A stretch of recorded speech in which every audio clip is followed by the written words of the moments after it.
Has that worked? Am I back? Has it?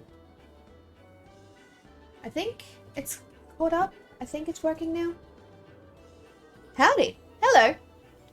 Sorry about that. Okay. I just fucked around with my settings a little bit. Thank you, Stream Elements. I just fucked around with my settings a little bit to see if that would help. Is everything a bit smoother now? I'm still dropping frames, but not as many as before. Angel, welcome in. It's nice to see you. How you doing, lovely? You join me as I'm trying to fix whatever the fuck just went wrong with my stream. Also, I'm going to test something. I'm going to test the sound alert, because I should be able to get them too. It's also going to deafen me, but... let's see. Come on. Okay, that came through for me. Did that come through for everybody? Please tell me that came through for everybody. My bitrate is horrible right now. No? Motherfucker. Why? Why would it do this? Why do you do this to me so? Properties. Okay, so if I click that... technology, yeah. I don't know why. I don't know. My sound alert's browser source is now offline. What the fuck is going on? Properties.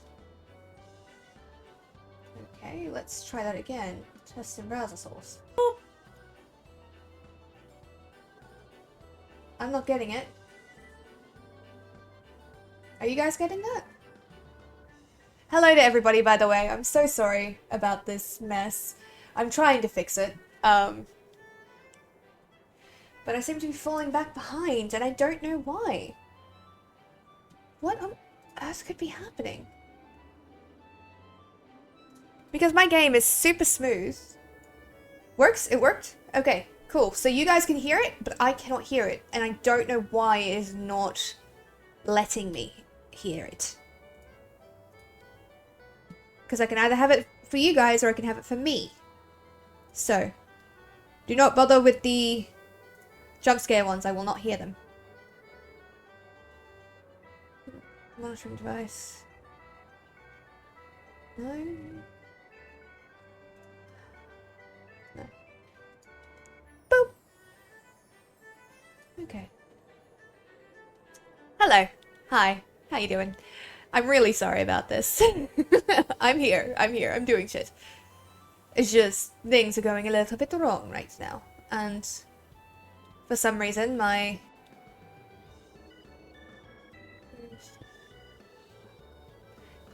settings are all fucked.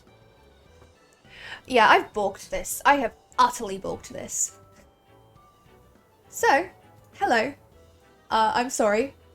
I will just take us to the game, because Jesus Christ. Okay.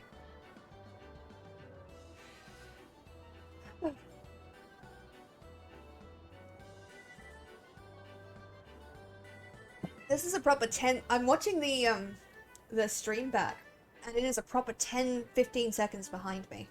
Which it normally isn't, so... in order to not get entirely thrown off... just chatting stream? I could do a just chatting stream, actually. I wonder if... okay, let me try... I'll go back to the big face cam. And I'm gonna log out of thing. And we'll see if my connection improves. Because if it improves, it's my internet. So. Yeah! Look, it's little cute seeker. God damn, you're adorable. Okay. How has that worked? Am I smoother? Has it... no, it's a nice streamer. No. Okay, has that cleared up? Is it my internet that's being a little bitch? Because it looks like it as soon as I close down. Okay. Alright, guys. What do you think? Is it working? Can anybody hear me? Because this is... When in doubt, it's always the internet, especially with fucking Australians. I say as an Australian. Alright. Okay, it seems like... You can hear me? Lovely. I was promised a game stream, yet I see no game stream. Hello, Sparrow. Hello, Joker. How you doing, lovely? Nobody let her know we can hear her. Okay, but is it smoother? Because, I'll be honest, my connection has jumped. Everything on my end is now green. So while I'm still dropping about 12.1% of frames, which is not normal, but it is, my bitrate is finally back up where it should be. So, we may have to do a just chatting stream. Oh, I can't hear you. Maybe try turning your volume up to max. My volume is up at max. If you're joking, please let me know. Okay. I'm like, I don't actually fucking know at this point. Okay, so, I'm gonna update category to just chatting. Because stream is unplanned. Unplanned, yeah. Alright, we're gonna update that. Stream info, updated. Oh no, the lip sync in this IRL game is horrible. Kidding, all is fine. Fuck you. Now I can't show off my adorable cat costumes. That's what I was forgetting to do. Someone suggested it to me on whatchamacallit, on Throne. And I have not, because I have to go in and, shut up. I have to go in and do all the details. It has not, I have not done it because I am chronically undermanaged as a person. So, hydrate it is. What? Rework is a berry now? Someone call and tell Skull. Actually, Skull has been through a lot recently. I hope he's alright. Now that I think about it. Okay. The water god has spoken. Let me see if I can't find some royalty-free music to play for you guys. Because otherwise you're just going to hear me for the next 2 hours. Royalty-free streamer music. Box ears? Yes. Okay. DM. Okay.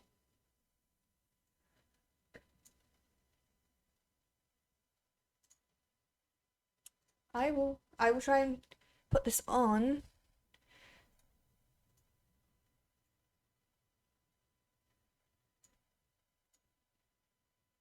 Okay, we're gonna turn that down to about there. How's that for everybody? Nice? Chill? Yes, 000, this man right here. I don't know how loud that is for everybody, but it's fucking loud for me. There we go, let's turn that down. Sorry, that was me. That was my computer. So, what do you guys think? Music works? You can't hear anything? Is that better? It was just right for us? Oh.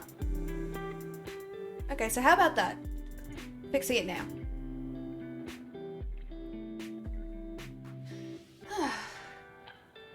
This is killing me, man. I wasn't prepared to do a just chatting stream. It's better I can hear some music. Don't trust Joker, he's a bit of a joker. Or she. Yeah. Alright. If you need me to turn the music up, I can. I've turned it down in my headphones so I can just hear. But by all accounts, this should be royalty-free, DMCA-free music. And it's just a lo-fi chilled beats. I can put the link in chat for anybody that wants it. Well, I can't put it in the chat. I will put it into my Discord for it.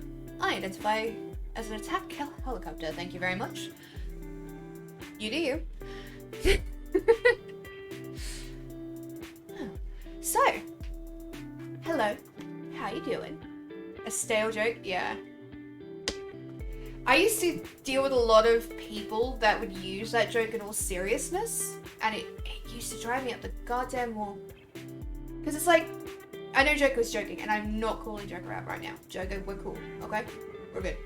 But, a lot of people... Hold on, I'm gonna drink the water instead of just pressing the bottle to my lips. A lot of people, would use it as a ha-ha, you know, pronouns joke, and you're like, oh, God. I'm calling you out, says Rurik. You and me, let's go out in the town. Fair enough. Respectable. Y'all have fun. Take pictures. Take pictures. The best part is, right now, my OBS is now on the left side, and my Twitch and everything is on the right. So the fact that I'm looking over at this screen is where my chat is at the moment. And I kind of have to look back and forth to make sure ads aren't running and all that jazz.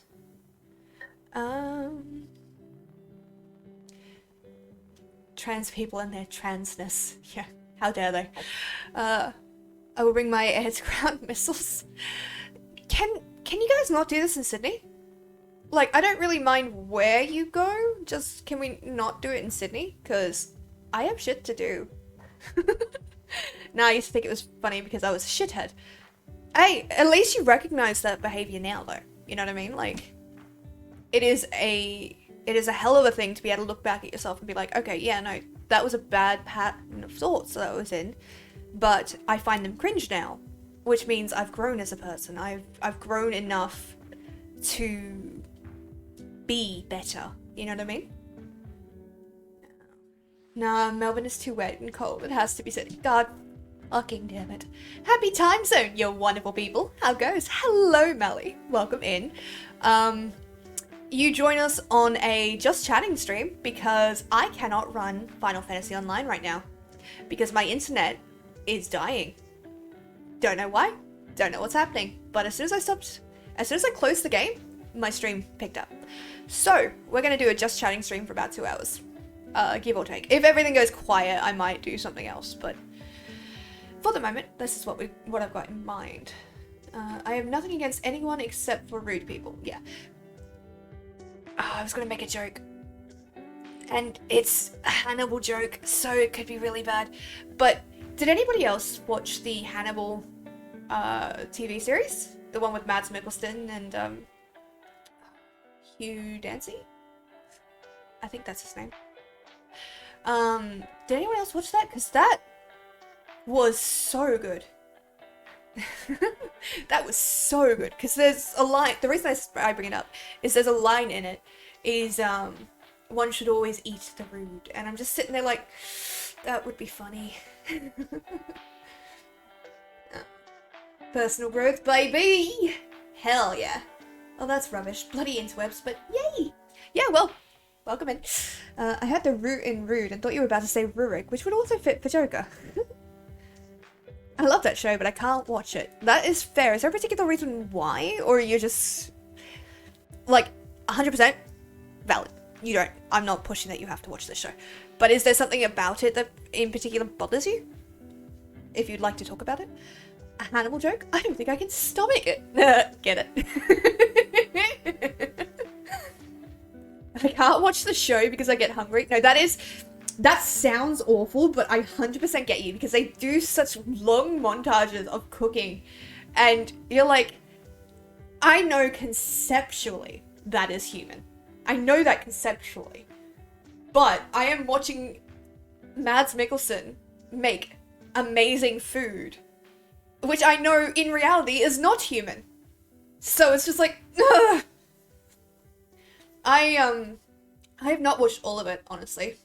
1 to 2, but I keep getting to a point where I'm just like, okay, I need to walk away from this series for a little bit and recover emotionally from what's happening.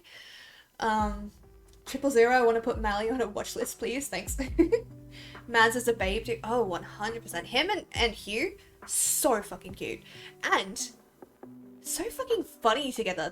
They have that perfect, like, best friend kind of vibe. Like, they are best friends, but They have that perfect best friend vibe, and you're just like, yes, these people actually like each other in real life. Like, they're not faking it for the cameras, which is really good. Yeah. Oh, I have a thing now. Cool. Alright. But yeah, I absolutely loved that show. It's really funny, because the first episode was, pardon me, a bit weird. A bit strange. Obviously. But it was quite unsettling, and that's kind of what it was meant to be. And I gave it another episode, because I always do. And it kind of just got me. It just, like, kicked up, and I'm like, actually, you know what? This is creepy as fuck. I'm in. Although, whenever it got really, really bad, I would go and watch the bloopers, because the bloopers make the whole thing so funny. Like, ridiculously funny. Imagine liking someone in real life. I know. Too weird. Not for me. Go ahead. Won't do anything. I haven't eaten people yet. That you know of. What's it called? If Mally's neighbours go missing, we know where to look first. See, I believe Mally would be clever enough to get around that. No joke, I used to eat like 3 meals per episode. Like, I get it. But you do understand how terrible that sounds, right? Oh, man. Yeah, no, I thought you were gonna say I used to eat like 3 people per episode. So did I. Like that, my brain was trying to read ahead and still get the sentence out at the same time. So it was honestly a roller coaster for me. No evidence, no court case joke. Actually, reminds me of a really stupid D&D joke. A lizard folk says to the judge, like, the whole party's getting interrogated. And the dwarf is like, it was not me. I would never do such a thing. And it goes through each of the different party members, and it gets to the lizard folk, who is like, Your Honor, if the old saying is true, you are what you eat, then I am an innocent man. And it's just like, what the fuck? It's like, arrest the lizard. Yes, I did. Right? Because it just stops you. You're like, oh no. Don't get me started on lizard folk, lol. Me and a DM had an argument on this before.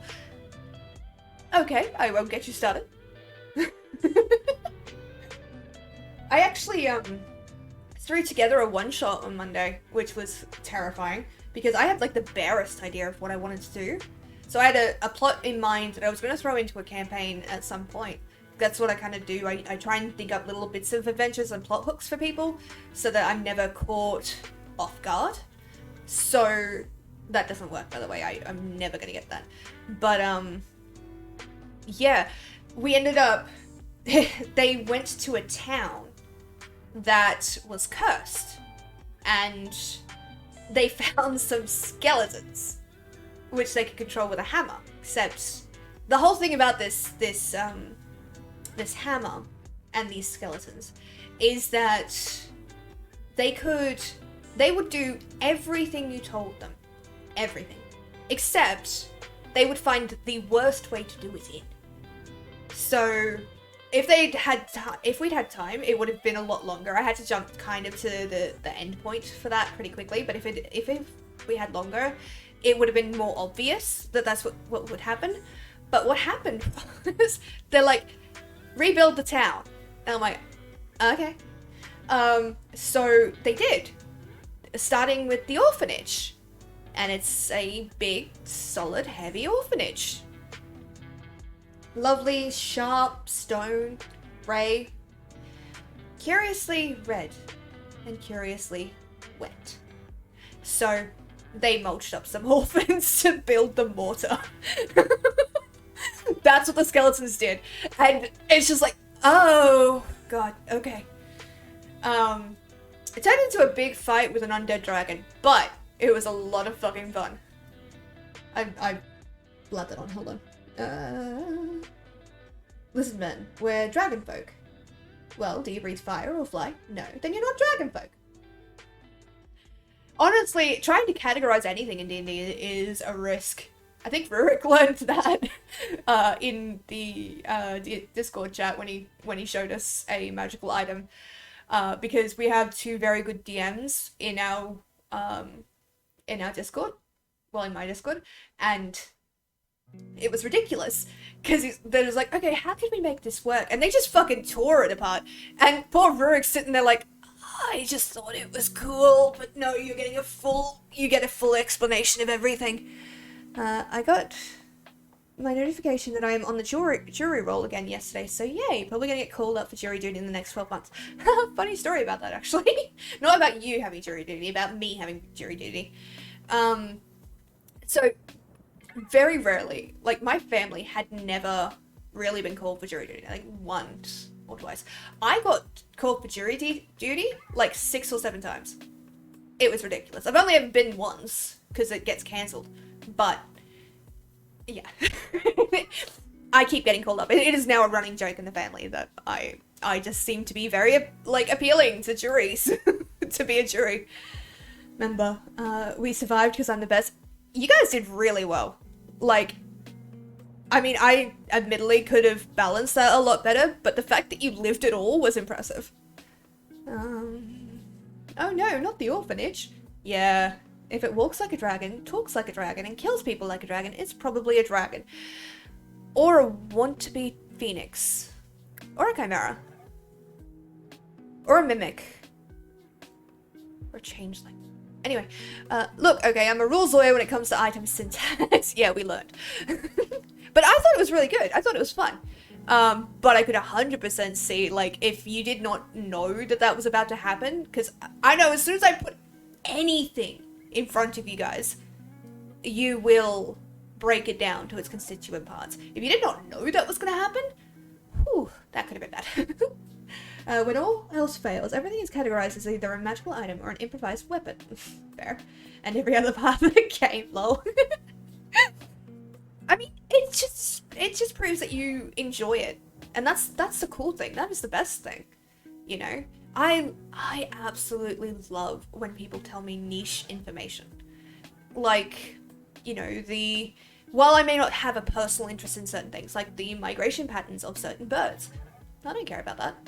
But when someone is enthusiastically telling me that actually this particular bird does this weird thing when they migrate, and it's really cool, I am hooked. Not because I care about the information, but because the passion that person has for this thing is so strong and so big, and it makes me happy. I love listening to people ramble on about their various passions, as long as, like, it's not creepy, but yeah, I absolutely enjoy it. It's why in my masters it was one of the funnest kind of times, because the masters of research that I did was multidiscipline. So it wasn't just psychology students in it. It was chemistry students. It was social science students. It was fucking physics students. Everything. So I would get to sit and chat with these people who would tell me the most niche information that caught their interests. And in return, I would tell them about the niche information that I knew. Like about personality traits and music and memory, which was my big focus for my thesis. So I got to have a lot of fun with that, and it was the best kind of experience, I think, that I had at uni. It's just being able to get to hear what people are passionate about and see them move towards working with it. I got called up twice, but moved out of the area both times, so got out of it. This time, on the other hand, yeah, you're stuck. Have fun. Honestly, jury duty is not that bad. I've never had to, okay, I'll preface that by saying I had to sit in the waiting room for jury duty for a day and didn't get called. And I got home and I got paid for doing so. And they didn't pick me. But it probably wouldn't be that bad. I mean, come on, it'd be pretty interesting to learn about what's going on, right? I just love mechanics and structures in TTRPGs. Rules are there for a reason, 100%. honestly, it is so much more fun to break a rule, or to, not just to break a rule, but to find a way around the rules. Like, I was trying so hard last night to try and get, because we did a one-shot with the group. I didn't run this one, thank God. We did a one-shot with the group, where it was a level 20 one-shot, and I really wanted to get this spell off, but there was no way that we would have a 10-minute cast time in the battle. For context, a round in D&D is about 6 seconds. So, a minute is like 100 rounds of combat. Well, no, it's not. It's about 10 rounds of combat. So 10 minutes would be about 100 rounds of combat. There's no way you'd be able to do it. And I'd have to be concentrating on that spell the whole time. Not possible. So what I wanted to do was get... I went through a number of things. And I'm now realizing I could have used Divine Intervention to let me cast that spell instantly. Fuck. Doesn't matter. Yeah. What I wanted to do was get this spell called Glyph of Warding, which would allow me to cast a spell and have it be sitting and waiting. But the rule about Glyph of Warding is you can't move it more than 10 feet from where it's cast. And that also takes 10 minutes to cast. So you couldn't do it in battle. But what I wanted to do was, because a Bag of Holding is technically a link to another plane, I wanted to cast it on an item, put it inside the Bag of Holding, and then take it out later. There are a bunch of rules against that. Completely fair. But I was trying so goddamn hard to get it. I didn't, but it was so close. And then you got Power Word killed twice. Yeah, fucking hurt, man. I was so sad. Like, understandably sad.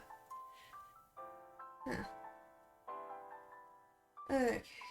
That is a message I'm not dealing with right now. Okay. Then let me rant on about the anime tits. Please don't. I know you're joking. But Jesus Christ, do you know how creepy some people will be in my chat if you do that? Like, I get enough messages in my DMs from people. I don't need to be talking about tits. I need a flintlock with an anti-magic ring on the end of the barrel and bullets made of shrunken cannonballs. Guess he's gonna have a cannon on his hip. Hey Bailey, would that actually work? Or would in the process of loading it, would it maintain its momentum, do you think? The main problem comes from the fact that they will pay me a lot less than what I would get from a normal day of work, and when I'm living on my own, I need to make sure I'm not living paycheck to paycheck. So if it is financially unacceptable for you to do jury duty, like it would cause you financial distress, you can just tell them that and they will get you out of it. They will not make you work that day. Like, they will not take that from you. My dad has done it before. You missed out on all my cocky dialogue and one-liners. I was popping up. I'm so sorry. I was really sick. And I was like, my brain was literally like starting to spark across my vision. That's the point where I was at. And I'm like, if I keep doing this, and I was a little bit frustrated about getting killed. Like, I did fuck all in that fight. I did one cool thing, which was firestormed a legion of skeletons, and that's fucking it. So of course I was a little bit frustrated, but I was feeling so sick I had to go. But I'm really proud that y'all managed to actually win. I cast Control Water on the enemy's blood. That would be cool. I don't know if that would work, but I want it to work. Because there's one, it's like, with a bit of knowledge about human anatomy and the way that the brain works, if you were able to conjure water or create water within a containment vessel, then you could feasibly create it within the veins of your enemy. Or if you couldn't do that, you could do what I'm considering is, could you then use a control water spell to create a blockage in someone's brain? How weird would that be? I mean, that's terrifying. But do you think it would work D&D wise? Physics wise, a headache. Yeah. See, that's where I was wondering, because it's suddenly gained a lot more mass, but it's already moving at a certain rate. So would it maintain that momentum, or would it lose that momentum? As if You know what I mean. It won't work? No. Musket balls are an improvised weapon when thrown. Cube me as a barbarian tossing around a dozen musket balls with full strength build at close range. Great at lower levels. Jesus Christ. Zombie can't hurt me if I bite them first. True. Did you... I actually came across a writing prompt. Basically, and it made me laugh so goddamn hard. Because what happened was... It's like... In a last-ditch effort, this is the prompt. In a last-ditch effort not to die, as the zombie comes towards you, you lunge and bite it first, and then, to your understandably horrified expression, they are cured of being a zombie. And it's like, how did you know that would work? I didn't fucking know, I just panicked. So, that would be such an interesting story to tell. Posted, thank you, Mally, I really appreciate that. Skeletons can't hurt me if I don't have bones. I beg to differ, because skeletons can hurt gelatinous cubes. Not well, but they can, and gelatinous cubes do not have bones. It'll maintain the momentum, but not the speed, likely. So, I wonder... Okay, what if you fired it up in an arc? Could you arc this thing so it drops down on top of someone as a cannonball? When you allow your players to manipulate water within the NPC bodies, you will also allow yourself to do that to them. It's a loose-loose situation. Yeah. But it would be cool. Gelatinous cubes do have bones, just not theirs. Yeah, true. True. Very true. Oh dear. Oh dear. But yeah, I love talking about D&D. So right now, my character Anterafel is trying to, she's an artificer, right? And she's trying to build a bunch of cool shit. And I've not really been able to because, one, we're broke as shit, and two, we haven't had a lot of downtime, which is admittedly being worked on now. But, she actually, very recently, lost an eye when a rocket dropped onto the party. She would have died if she wasn't very lucky and if Bailey's character didn't save her. But it was close. And so she's got a full like Zuko scar, eyeball gone.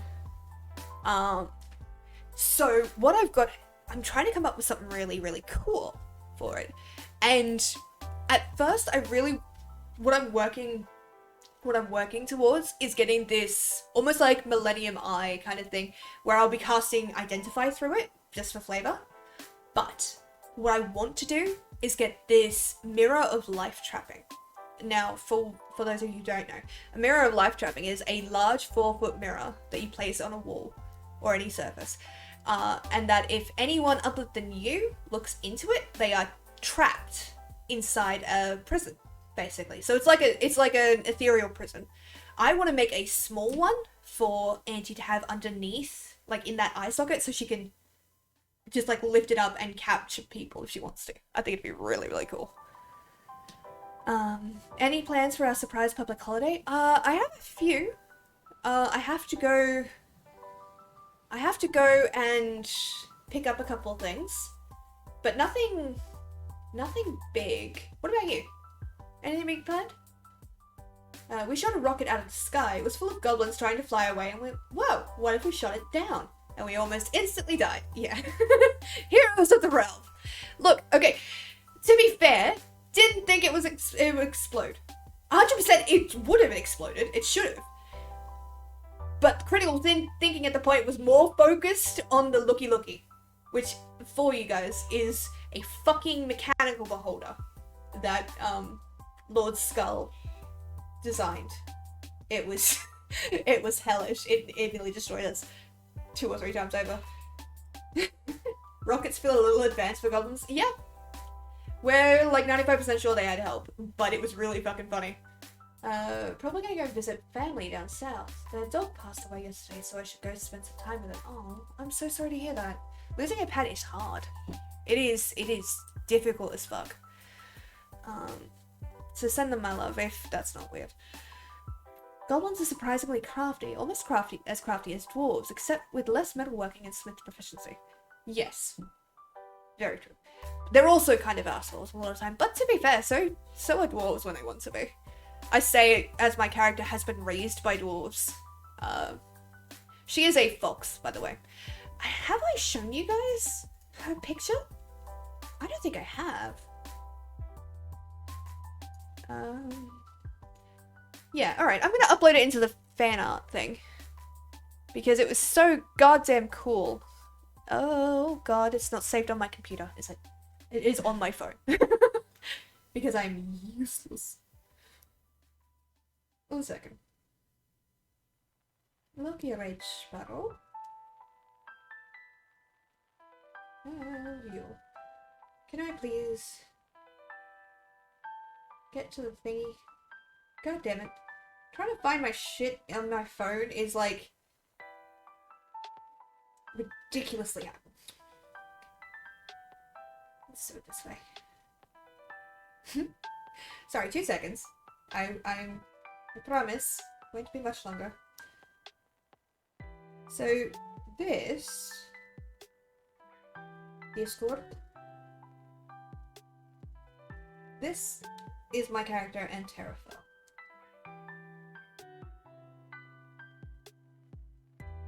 It is now, as soon as it loads, is now in fan art and concepts. I had this done by an amazing artist, by the way. And I've actually commissioned him for another one. Because there is a new game that a friend of mine is running very soon.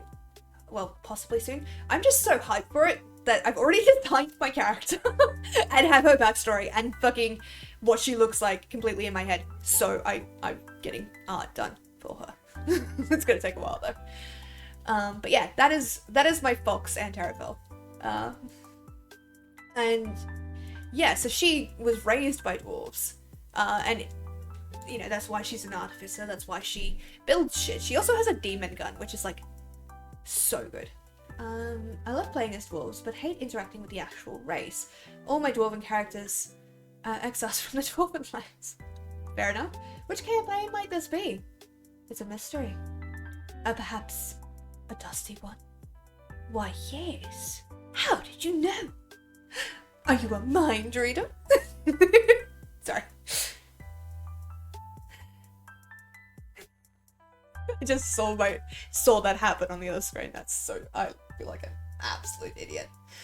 But yeah, no, I'm 100% looking forward to that. And when I have the character art, I'm gonna send it your way so you can see.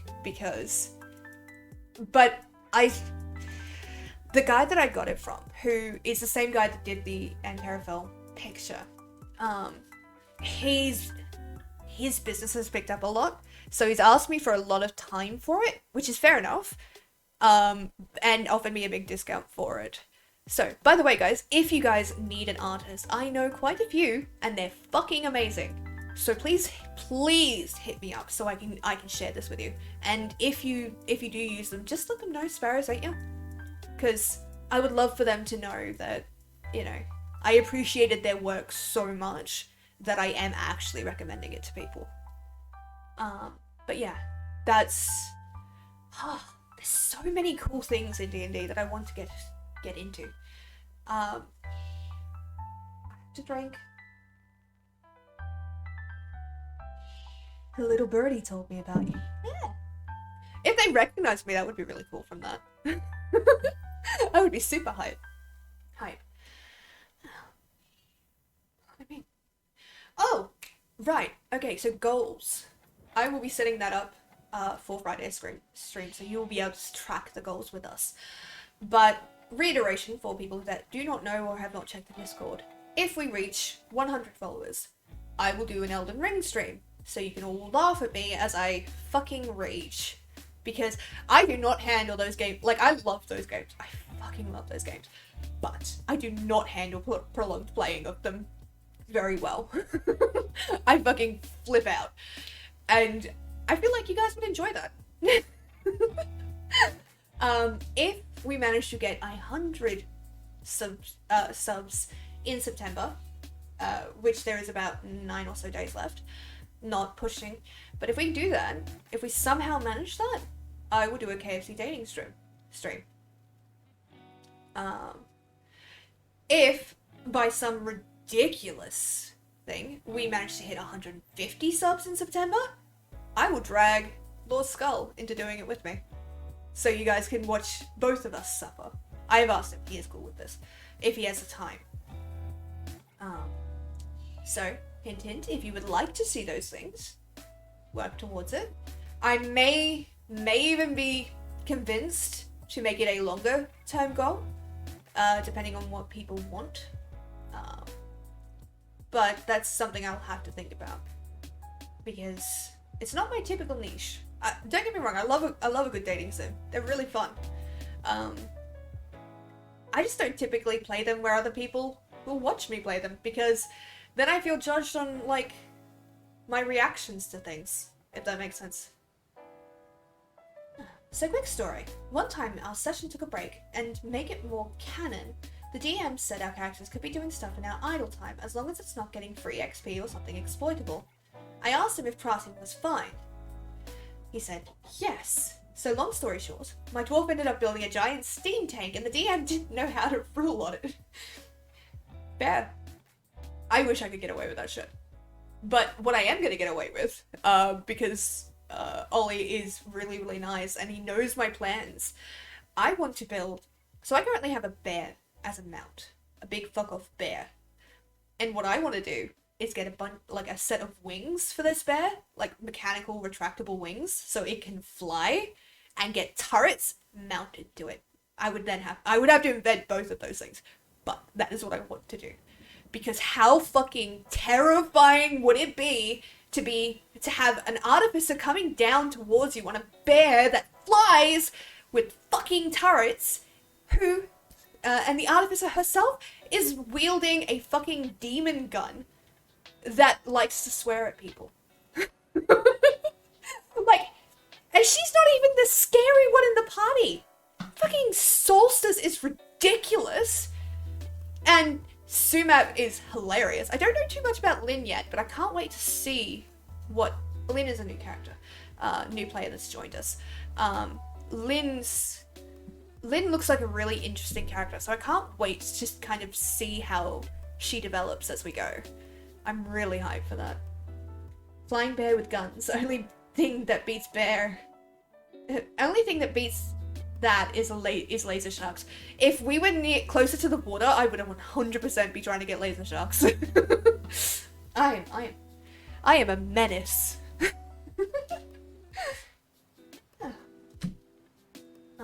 But yeah, it's been weird.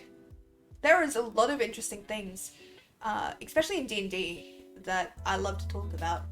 I'm not as rules lawyery as other people, mostly because I don't fucking know the rules as much of them as as much as other people do, at least. I have a basic understanding, but it is actually really helpful because I play with 2 players that are really good DMs. Whenever I'm confused about something or something doesn't make sense, they can be like, hey, is this what you're kind of going for here? Would this be it? I know a lot of people will get really mad about that. I don't. I actually find it really fucking helpful, because my rule in life is don't make the same mistake twice. Make all the mistakes you want to make, but you learn from that shit. And that is something that I work towards. So when I get told this kind of stuff about D&D, I learn. And I take it on and I go forward with that knowledge now. So I actually really appreciate it. It's the same thing with Blaze in the Dark, actually. Because all of us did not know shit about that game. Fucking nothing. And so I'm like, yeah, let's do it. I want to play Blades in the Dark. Will you guys come play with me? And I will try and figure it out as we go. And then one of the players read the rulebook back to front, knows it better than the rest of us, so now I can just use them as an encyclopedia. While I'm sitting there trying to flick through to the notes, because the book is not very well organized. What's Blades in the Dark again? Blades in the Dark is another TTRPG with a slightly reduced dice system. So instead of d20s, you're rolling d6s, and you're rolling a lot of d6s. But it's basically about a bunch of criminals in Duskfall, a city at the end of the world. Basically, so the world has ended. The heroes lost in this world. So it used to be a world of myth and magic, and now the heroes lost. The sun was swallowed in the sky, and eldritch beings and the restless dead wander everywhere. And the last of humanity has holed up in these little Victorian-esque cities, protected by lightning, but magical lightning that keeps out the ghosts. So it's a hell of a setting. It's so fucking good. So the PCs are all scoundrels. Yeah, I mean, you can play heroes. There's absolutely nothing wrong with that. But the idea of it is, this is not a game about heroes. It's not really a game about villains necessarily either. It's about people trying to survive. So if you want to be a criminal, yeah, this is the game for you. You want to be a smuggler? Hell yeah, we've got room for that. You want to be someone that kills people? Yeah. But you're going to have to deal with some extra complications, because in Duskfall, if you die, a bell will ring out, and spirit wardens will be dispatched to the body. They will know exactly where it is, and will be dispatched to it, so that they can retrieve the body before a spirit is allowed to escape from it. Because, you know, in this world, spirits are bad. Well, it makes sense with the story. I'm enjoying listening to an actual play of a Monster of the Week campaign at the moment. It's a lot lighter on the die mechanics and sounds really fun. I've never done the Monster of the Week. That would be interesting though. That would be cool. I want to be a professional beggar. Lol. I mean, you could be a professional beggar, but you'd probably be like a slide, like the confidence man, the trickster. And your thing is you just talk people out of their money. It'd be really good. But once I have a better handle on running it, it is something that I have considered maybe doing as a paid DM, once I know what I'm doing with that. Do you know what Murim is? No? Should I? Talk people out of their money, so a sales associate? Yeah. Yeah. Yeah, no, fair.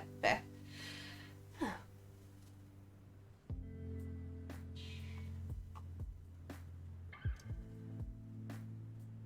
This is weird. I normally have something to do in these moments, so it's a little bit weird not to be doing anything. Oh, actually, not funny story. It's not funny at all. But at my job, I have spent the last week or so sorting through bank transactions to try and reconcile invoices. And that's been boring as fuck. But it was almost 3 years of these things. I have managed to sort most of it and reconcile most of it. They are very impressed because they expected this to keep me busy a lot longer than it has. But they haven't given me a lot to do, so all I have to do are these fucking things. So I'm just like, yeah, okay.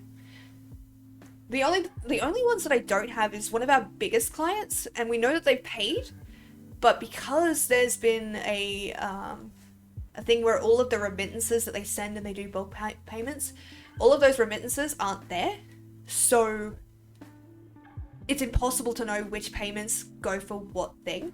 So that's made it almost impossible for me to do on my own. So I'm gonna have to contact this company and ask them for them. Murim is the martial arts world in Korean Chinese stories web novels. So in these Murim stories, there is something called the Beggar Sect, and they're composed of a bunch of beggar-looking guys who are super good at fighting. Oh, I did not know that. But you would be a cutter then, if you wanted to be... Like, if you wanted to bring that into Blades in the Dark. They literally have a fighter class called the Cutter. And you don't have to use a blade, but if you want to, you can. But, yeah, they're the tanky ones. It's worth, honestly, I think it's a good, if you have a DM that knows what they're doing, it's a good gateway into these kind of games because it's already clear that it is meant to be simplified. So once you know the rules, this would be a lot easier to run than it is currently for me. But, you know, I overthink everything, so that's kind of what happens. Also, my Discord is blowing up right now. I don't know why, and it's freaking me out. And I don't want to know. And that's all they do, is act like beggars, and then show their might when needed. And no, the beggars in Mirren don't use knives, they use sticks, staves to fight. Okay, cool. I didn't know that. Thank you for sharing. Yeah. Yeah. See, I fucking love stories. Like, I love a good story. And, sure, some stories are problematic, fine. But, if you give me a, like, emotionally gripping story, I'm fucking in, man. I'm ride or die with that shit. It's also why I take such copious notes when I'm playing D&D. Not so much when I'm DMing, funnily enough, because in DMing, it's like a fugue state that I just send into. And so I don't remember shit at the end of it. So I have a few scribbles of notes and I have to try and remember what the fuck I talked about for 3 hours. But when I'm playing, I take copious amounts of notes. Actually, let me just... So the big campaign that we're in at the moment has been going for almost a year now, I believe.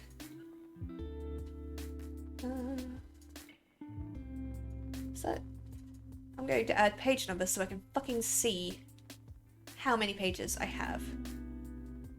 Oh shit. Okay, so we are on session 51. Okay? I have 128 pages of notes for this.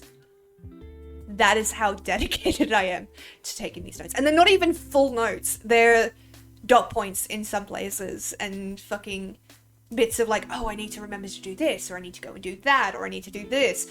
So it's not even all just story stuff. 128 pages of notes in a Word document.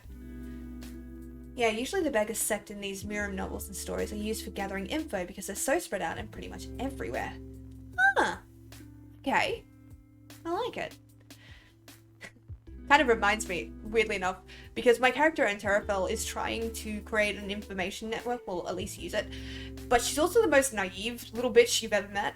So, she's trying to work with one of the ladies that runs one of the brothels, and is kind of like one of the like spider masterminds of the city. And so she basically just went, let's go there and be nice and maybe she will help us. And she is. You just called your own character a little bitch. Yeah, I love her to death, but she's naive as fuck. It's great. It's actually really freeing to play her. Although I'm certain I'm pissing people off with the accent that I do for her. Because, one, I can't maintain it all the time. And two, I'm sure people are just like, oh, just fucking talk normal. Stop insulting. You know? Stop doing your shitty Irish accents. But, yeah, so her accent is, I'm Terrafall Dustseeker, and it's really nice to meet you. I make things fly, and I make things explode, and I'm very good at both. The things I fly tend to survive, and the things I explode, not so much. So that's her kind of voice. And so that's how she talks the whole time. So I'm like, I'm pissing people off with this. Beggars are usually really useful proponents of the underworld because they are almost always forgotten and ignored and can overhear important info and sneak up on important figures with a knife. Very true. Same with orphan children. That is why... I don't know if Bailey is still here. But if he is, ignore this bit.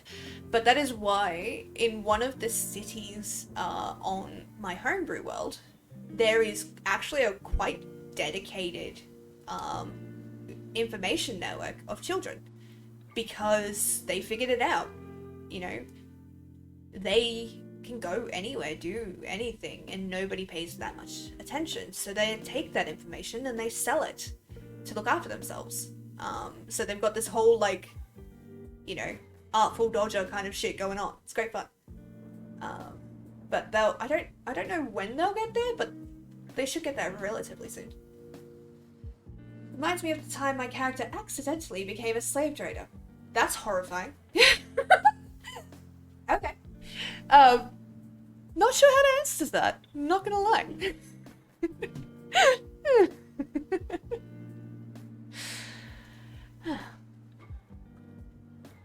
Yeah. Hello, Hayden! Welcome on in, D&D chat stream. It is, technically, because I tried to play Final Fantasy Online and it just tanked my internet so badly I couldn't stream. So we're just doing a nice, calm, just chatting stream. You should be able to hear music. And because I have a lot of D&D on at the moment, that is what I'm talking about. Well, look at it this way. I made my character trait greedy. This is not making this any better. I need to point this out to you. Hi! Yes, the music is very nice. I'm glad. I got it off of YouTube. It is a lo-fi, DMCA free music thing. It's also like 12 hours long, but I'm not streaming that fucking long. Yeah, 12 hours long. So, yeah. I'm kind of liking the vibes, I'll be honest. Might be something I can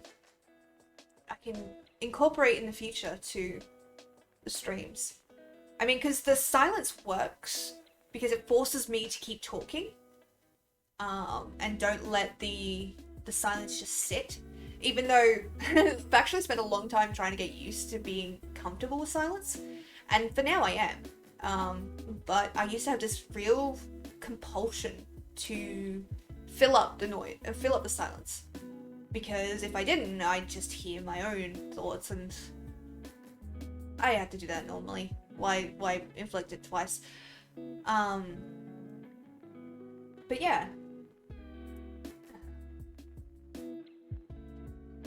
And then there was a point in the campaign when we fought against slavers, and he learned, wait, I can get a lot of money for selling people? And oh no. Oh no. Book recommendation time. The Mistborn series, first series anyways.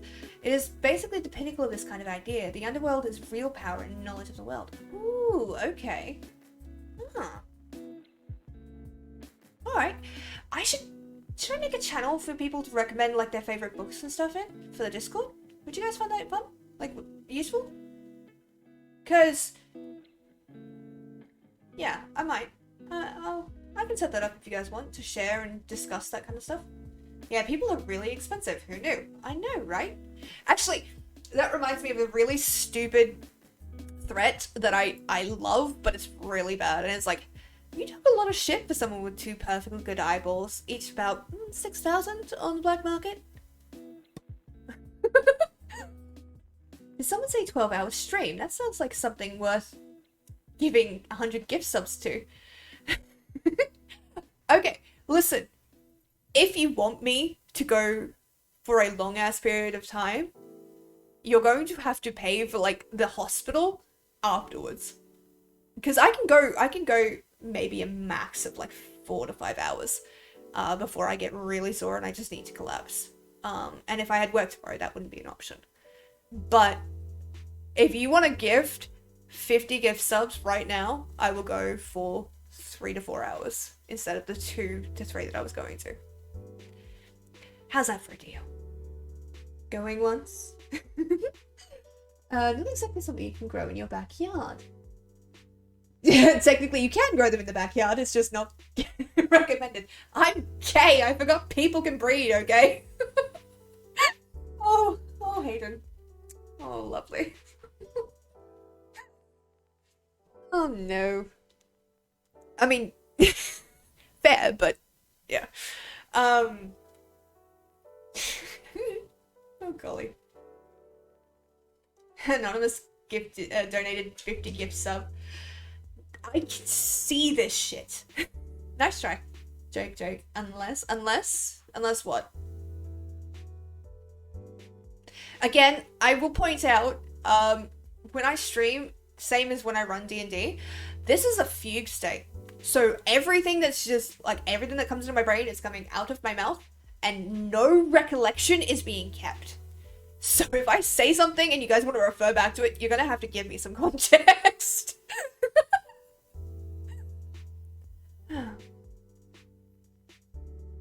I have officially discovered, however, that so in my D&D homebrew world, there is a place called Hathwaite Manor, which I will not be telling any spoilers about, don't worry. But basically, it was the first thing I designed in my, well, second thing I designed in my homebrew campaign. It is also the one thing that no fucking group will go to, despite it being plot important. My first group, so I distinguish between experts and newbies. It's just their general level of experience.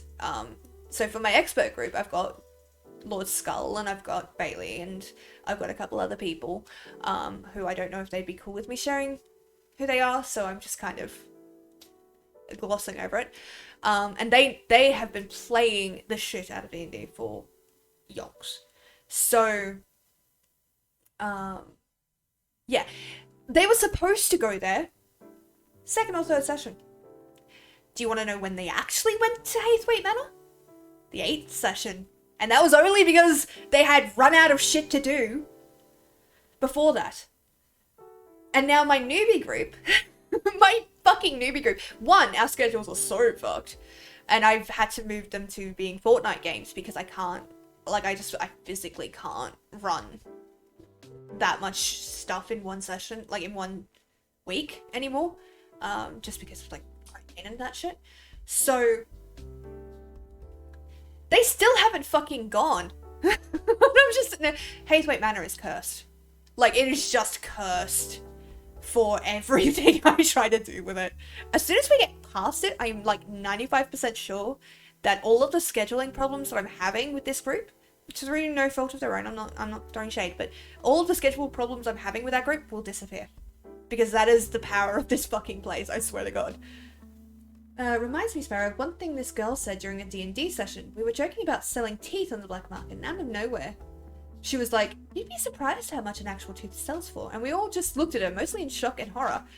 You also have to know that this girl was this quiet, shy girl of the group and didn't say much, especially out of turn. Oh, I have been that girl. 100% I've been that girl. I also had this horrible moment, actually in university, because what happened was, for one of my electives, I took a policing unit because of just because of I had an interest in forensic psychology, and that was a gateway to it. So I took that one, and they start talking about fucking BDSM in it, and the teacher's like, "I don't understand, you know, I don't get it, you know, why they would do this." And I'm just sitting here like, well, it's not about the pain, not always. And I'm like, do not say anything, because then you have to explain to all of these people why you, this fucking shy idiot in the back seat of the class who looks vanilla as fuck, knows about this stuff. So I'm just like, it's a mystery to me. Absolutely no idea. Like a fucking liar. Wait, so do you still run the experience group? Yeah. I run the experience groups fortnightly on Wednesdays. So you guys actually alternate with them. So I'm pretty sure on the week that they play, because you guys are scheduled to play this weekend. So normally I would be running them at this time. So next Wednesday I'll be running them at this time. And you will flip back and forth with them. It's the way I've scheduled it, to try and give myself a bit of breathing room to do this shit. It's always the quiet ones you have to be wary of, probably because they are novel writers and research this stuff. Maybe because they are not novel writers and research this stuff. Yeah. Look, it's not my fault this shit is interesting. I mean, come on. Honestly though, if my writing has not gotten me on some sort of watch list, then the government is not doing their job. Look, I was trying to write this crime scene fanfiction, right? And it was like a Sherlock Holmes one, I think. And I got really into the setup around the fanfiction. So I was setting up this whole thing about a character that had asphyxiated. And I really wanted her to look quite peaceful and quite relaxed.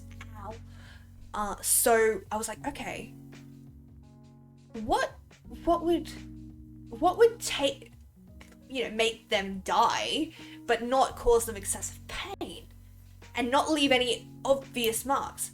Turns out, cyanide. Aerated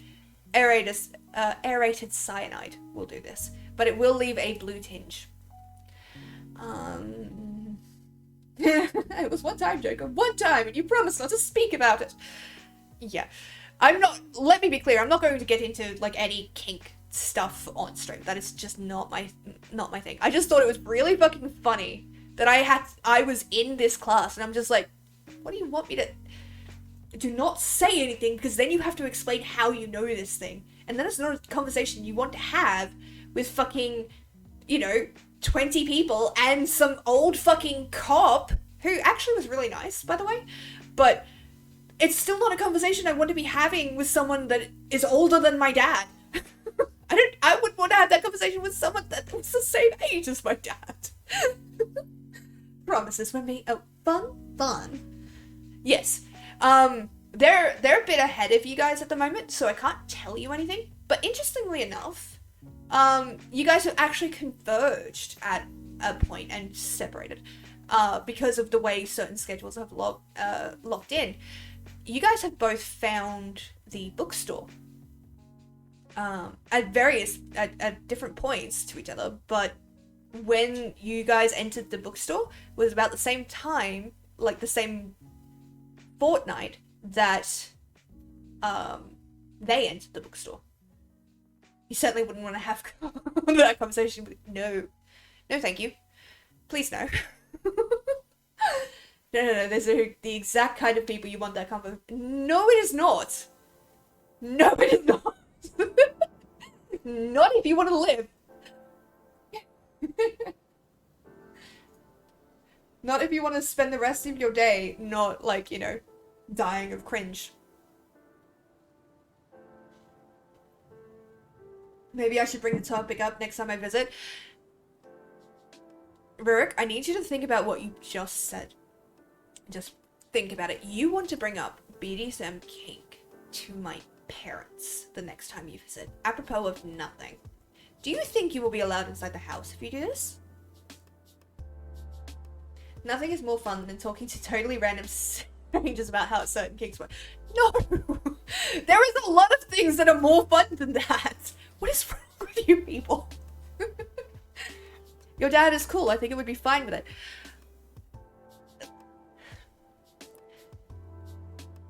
Rurik, I really need you to think about this one. Do you think this is an appropriate topic to tell people?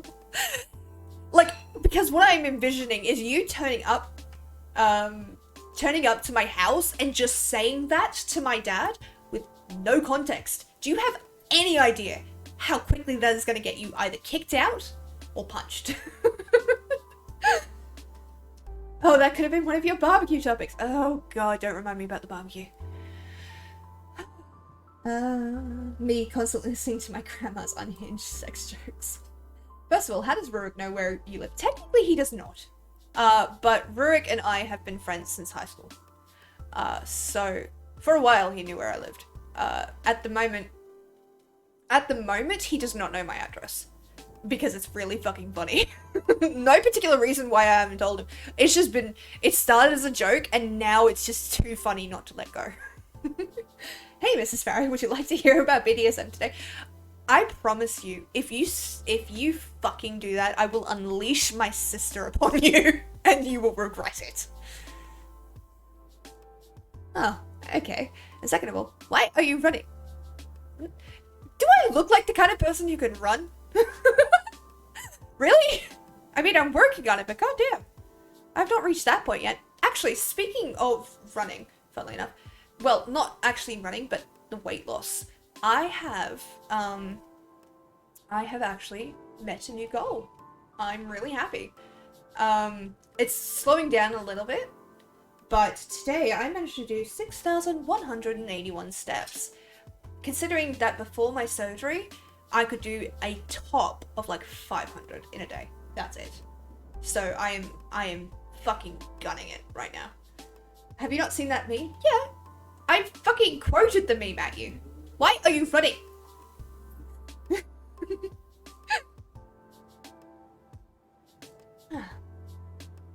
Yeah, it's weird. Like, the amount of random shit that just goes through my brain normally. Because, again, I usually have something to do. I have something to focus down on. And I don't have that at the moment. I just have chatting. And I actually really want to say thank you guys for sticking around and chatting with me, because that is making this so much easier to do. Because otherwise I'll just like babble and then go quiet and be like, oh, nobody actually really wants to hear me talking.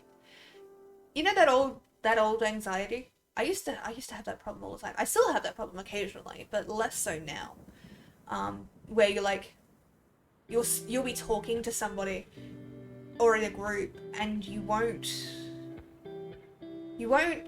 like, you'll trail off and realize nobody was listening to you in the first place, and your heart will just sink.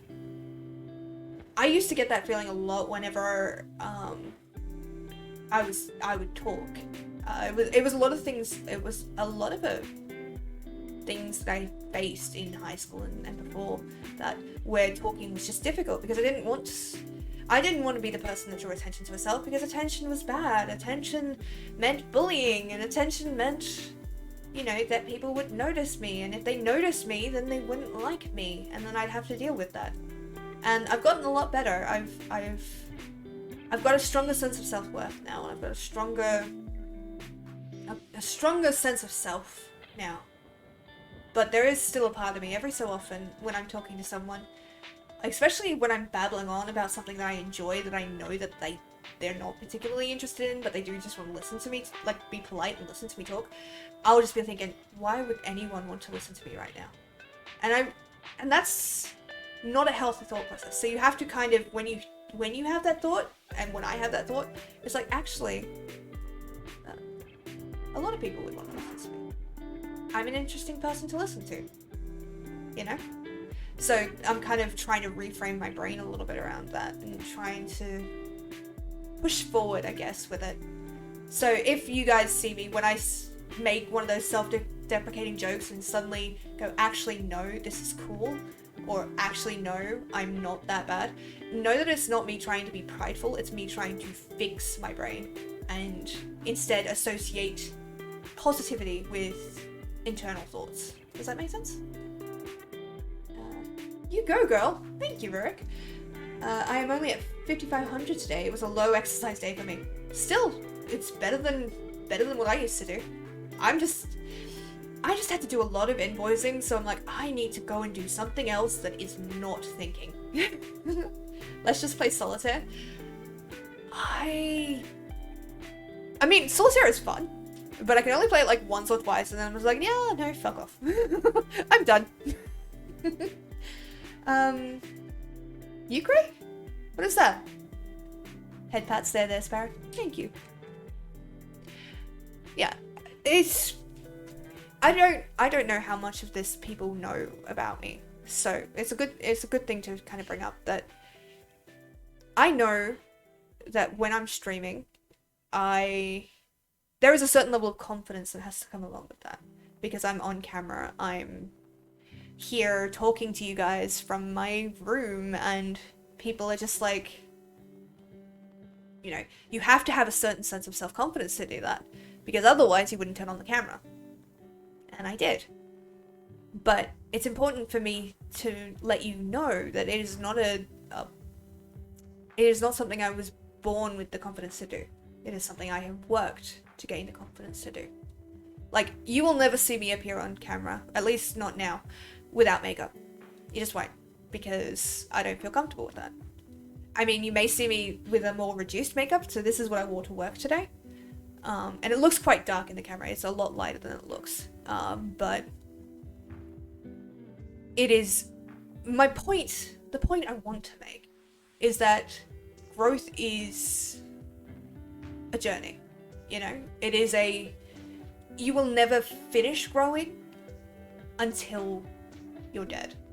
So if there is something that you do not like about yourself, if there is something that annoys you, and it is something that it can be feasibly and healthily changed, like, you know, oh, I don't like that I swear. You can change that. Every day is a chance to change that for yourself. It just requires dedication to it, I guess. I don't know, man. I'm babbling. Oh, hello, Graw. Thank you for coming in. How was stream? You joined me in my very first Just Chatting stream because I tried to play Final Fantasy and it kept tanking my connection. So I've just been babbling for about an hour and 16 minutes. So welcome on in. How was stream? It's lovely to see you. Yuko is a fun 4-person card game that I was taught growing up. Ooh, hold on, I have to shout out.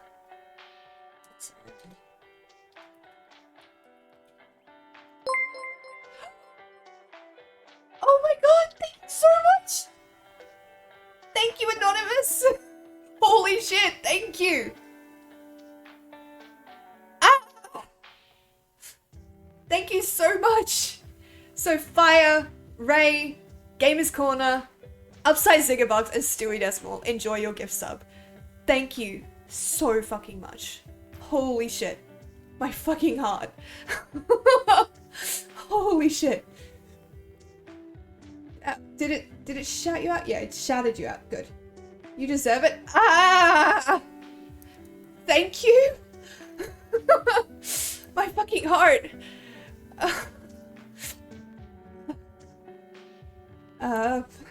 Okay. Whew. Whew. Okay. First sub bump. I'm okay. I'm sorry.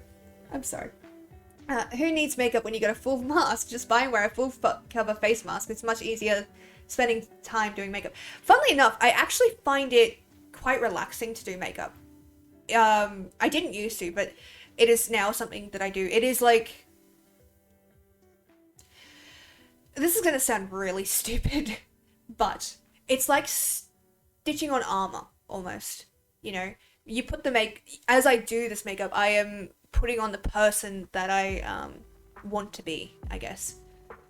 They love you, it's true. Oh, I gotta go test my Discord watch party thing so I'm gonna have to do this. Thank you so much for the raid. I really appreciate it, and I hope you have fun. And if anybody here is not already following Raw, please do check them out. They're amazing, and I always have fun in their streams. I don't get to watch them as much as I'd like, but they are absolutely lovely, and I hope that you do go give them a follow. Anyways, I have to wake up in 4 hours. Oh golly. So good night, Sparrow. It's 2:30 a.m. here, just about. Good night, everyone. Good night, Joker. Sleep well. Thank you for coming in and hanging out with us. It really sweet. Thank you for chatting with me. Oh gosh. Okay, I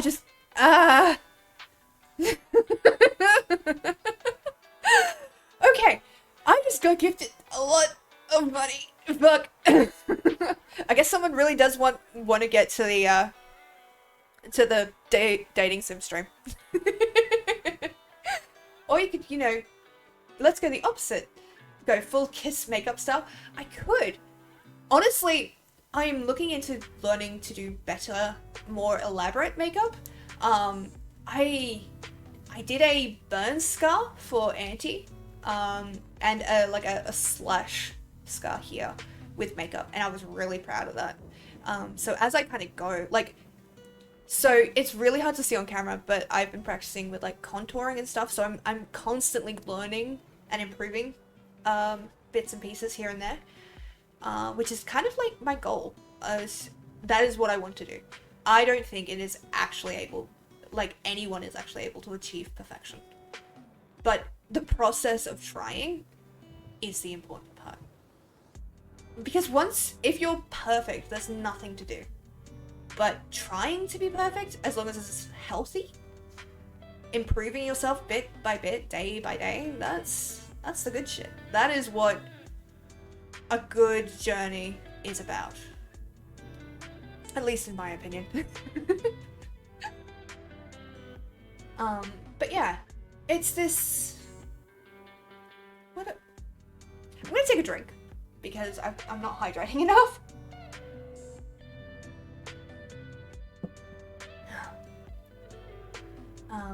But yeah,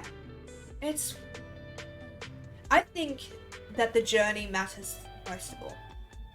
I think... Thank you for the Discord command. If anybody in here has not joined the Discord, do feel free to do so. You get to bear witness to my panicking live as I freak out in chat in Discord before every stream. Box ears as requested. Don't they look cute? I really like them. You would not believe the fucking faces that because my character in Terrafell is a fox, I fucking wore these to D&D. Like, after the first couple of sessions, I just wore them. And the looks on their faces will keep me warm for a very long time. Honestly. They just kind of looked at me, like, slow blinked. And then, like, they cheered. Well, not cheered, but they were happy about it. Okay, Rook. What class would you like me to be? Your class is now a lawyer. Oh, I see, a lawyer. You would like me to be very strict and about rules and a blood-sucking parasite. I could go full vampire, I suppose. Actually, to be fair, I know a lot of really nice lawyers. Not that I know them because of any, like, law-related things. I just, again, my Masters of Research brought me in contact with a lot of people who knew a lot of people, so I know a lot of people who are doing a bunch of shit. Honestly, I used to want to be a lawyer for the longest time, and then I realized I'm absolutely shit at arguing with people, and not because I can't argue with people. I can. It's because as soon as I get frustrated, like, or upset about something, I start crying. And I'm not like sobbing, it is tears because I'm so fucking angry that I want to break something. And I'm like, that is not a healthy energy to bring into any courtroom. I need to be a calmer person than that to do this. Unfortunately. But that's actually why, so in high school, they wanted us to get nicknames to put onto our jumpers. Like our school jerseys. And I panicked, and I tried to think of something that I wanted, something that I would look back and go, you know, this is kind of where it starts. So I picked Justice. And it was silly, it was so ridiculous. But I picked it. And so my year 12 high school blazer was emblazed with Justice. And everyone thought it was said Just Ice, and I'm sitting there like, that's funnier. that is funnier than what I had in mind. I wish I'd been funny. It would have been so much better, but I did not have a great sense of humor. Like, I had a good sense of sarcastic humor, but I couldn't bullshit as well. Oh, this story, yeah. That worked out coincidentally. Yeah. That was a thought process behind it, I'll be honest. I don't remember what else contributed to it, but I know that was part of it. I have the weirdest bits and pieces memories of high school. Like, I remember a lot of it, and it's all that kind of foggy past thing. but there are a few key moments that kind of stick out in my brain. One of them was when, after my first English exam, when I came down to this. So I was originally I moved up to Queensland, did a bunch of schooling in Queensland, and then moved back down to New South Wales. And ended up having to redo a year because it didn't work. They wouldn't let me just go to the next year. I had to come back and do another year. So I had to repeat year 10, I believe. I don't know. But the first English exam that I did down here, I wrote a story for the creative writing portion of it. And up until that point, none of the teachers really ever, had ever really complimented me about it. They'd never said anything about it. It was just like, yeah, whatever. You know what I mean? And, as a kid, of course I wanted praise. And even as an adult, I still want praise. But I remember distinctly that the drama teacher, whose name I will not say on stream in case people try and find me, but the drama teacher, who was also an English teacher, read that story and made a point of seeking me out to let me know that it was amazing and that I had actual talent for it. And in year 12, when I was still in the drama room, because I kept doing drama, of course, I found that he had actually kept that story, and it was sitting in one of the cupboards. I nearly cried. You cannot understand the feeling of coming back 2 years later and having, because I was searching through he'd sent me to find something, and it wasn't intentional that I found this particular thing, but I'm like, I recognize that handwriting, because my handwriting is shit. I recognize that handwriting, and I looked at it, and it's like, that's the story I wrote, and he'd kept it, and I nearly cried. I nearly cried right then and there, because, I remembered him complimenting me on it, because that was like a fucking core memory. The fact that he didn't need to keep it. He'd achieved what he wanted to do, which was inspire me. He could have gotten rid of it, but he didn't. He kept it. And I don't know if I ever got the chance to thank him for it. Might have to look him up at some point. That would be a bit weird, wouldn't it? Just suddenly turning up. Hi! Do you remember me? I just wanted to thank you for keeping my story for 2 years in high school. My jersey was chaotic. Oh, right. Yeah. Justice and chaos. I remember now.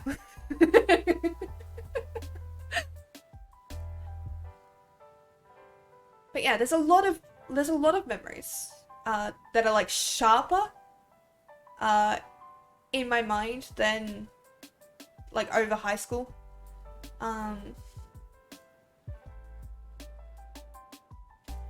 But that's certainly one of the big ones. And honestly knowing that, because up until that point, no one had ever really, outside of the family, no one had ever really kind of encouraged that. You know what I mean? Because most of the teachers would ignore me in grade school and in the beginnings of high school. I was just another kid. I didn't make noise. I was quiet, obviously. So it was just there are much more chaotic and exciting students to pay attention to, so I slipped under the radar. So I remember it because it was quite a kindness that kind of inspired me to continue writing, I guess, and continue picking up and going with that kind of thing. I didn't even put it together until now, honestly, that is part of the reason that I enjoy writing so much, because I was told I could do it. You know what I mean? And that's how I ended up in extension 2 English, because writing was something I was good at. Writing was the one thing I had going for me. At least that's what I believed at the time. But yeah, it's weird. Weird to think that such a small event could have had such an impact on how I proceed through life. And I'm realizing just now that I'm having this very super serious conversation with fucking fox ears on my head. Okay, this is fine. This is fine.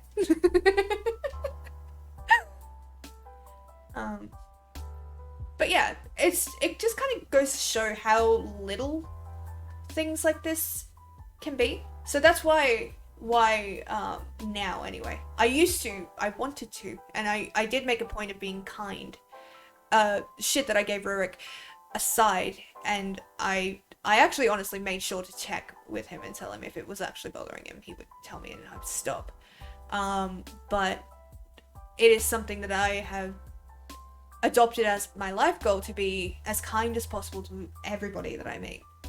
Even if at the time I'm quite uncomfortable. Depending on there are caveats with that. If they are making me physically uncomfortable and I'm afraid for like my safety, I'm not gonna be polite. I will break a fucking nose if I have to. If it is like a non-neurotypical thing though, like someone with autism or someone with any kind of not typical behavior, then it is those kinds of people that I want to be making sure that I am kind to. So I think someone summarized it really well. It's like, if you want to support people that are not neurotypical, you have to support the fact that some people are just fucking weird and not immediately assign them that label. You know what I mean? So you can be like, you know, this person has this very particular habit, and them just being weird is just thing. So you don't get mad about it. You don't justify, oh, it's because they have this. They're just weird. Okay. Don't treat them badly, but you just have to accept that people aren't going to be normal, and that's okay. So apparently Pizza Hut now does loaded mac and cheese, options of honey ham, roast chicken, buffalo chicken, barbecue beef. I'm assuming you mean beef. Oh man, now I'm hungry. Yeah, never take anything Sparrow and I say to each other as serious. Yeah, no, don't. I used to give him so much shit. I give him less shit now, but I still give him a lot of shit now. But with the caveat that if I ever said anything or did anything that actually came across as hurtful, that he would tell me and I would apologize. Because I don't like making people hurt. You know? And it's all fun and games to say, oh yeah, no, actually he's a prick. But no, rules are rules. What I mean is, I don't want to hurt anybody. That is my goal. I want to do no harm, but I will take no shit. That's me in a nutshell. But no, you are a prick, but you are a good friend. Happy? Better? Do I pass the test?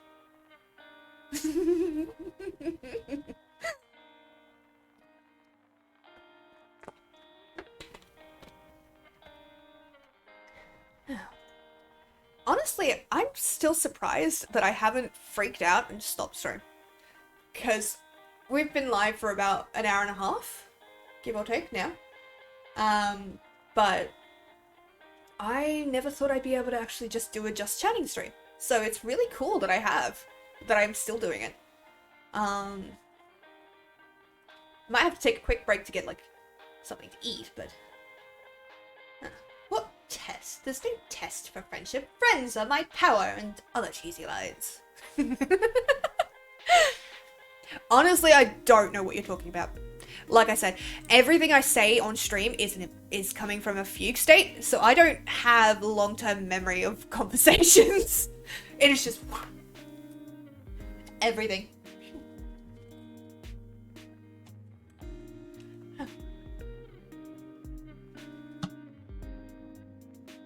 Oh, sorry.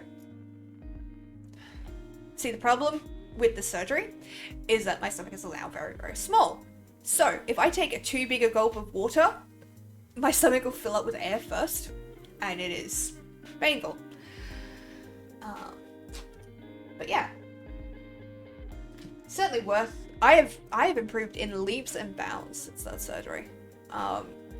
So for anybody that is new here that does not know, I have severe chronic pain, which is currently undiagnosed because we have not been able to find the reason why. We have current theories that seem to be working with treatment, but recently, about 7-8 weeks now, give or take, I had surgery, a gastric bypass. Well, no, a gastric sleeve.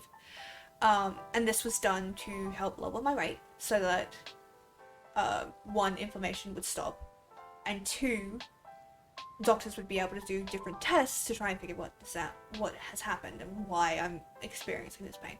However, since the surgery, there must have been something wrong with my stomach, because a lot of the pain has diminished in that before it was worse than breaking bones. Like, every day I would breathe in and it would feel like my ribs had cracked, and with every breath it was grinding glass deeper and deeper into my skin.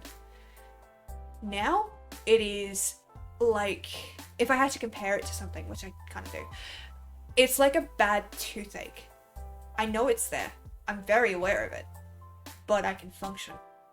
And the difference, ridiculous. Absolutely ridiculous. So I'm taking that and fucking running with it.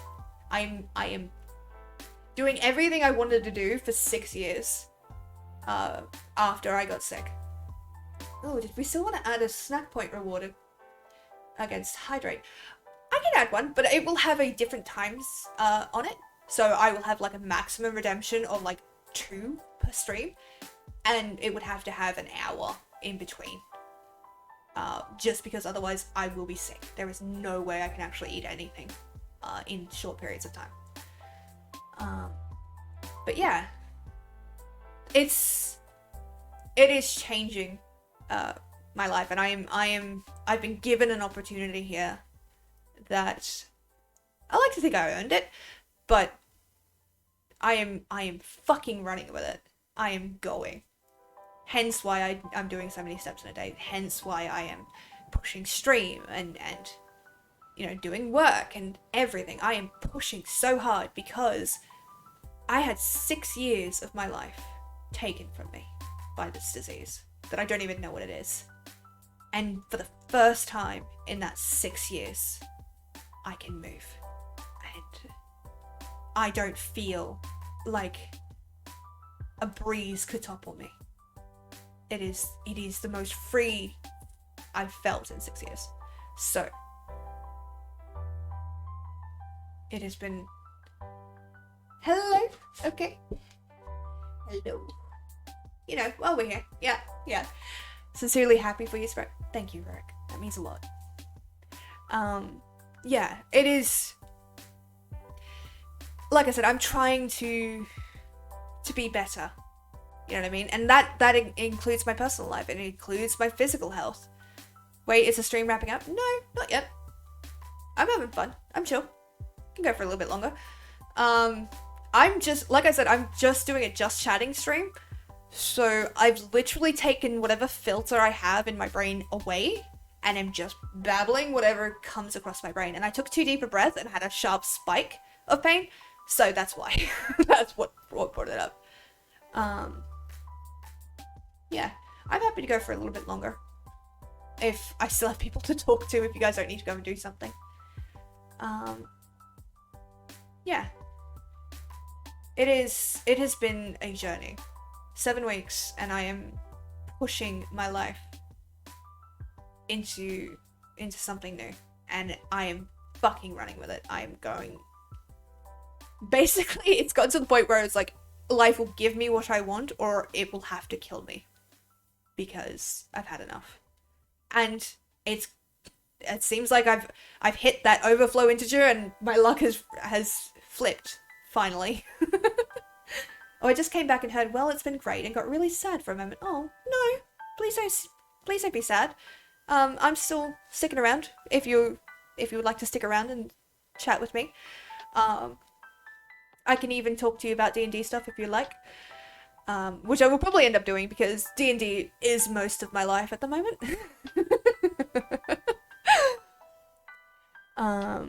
But yeah, it has been an interesting like 7 weeks, and I'm hoping to continue to grow and do better.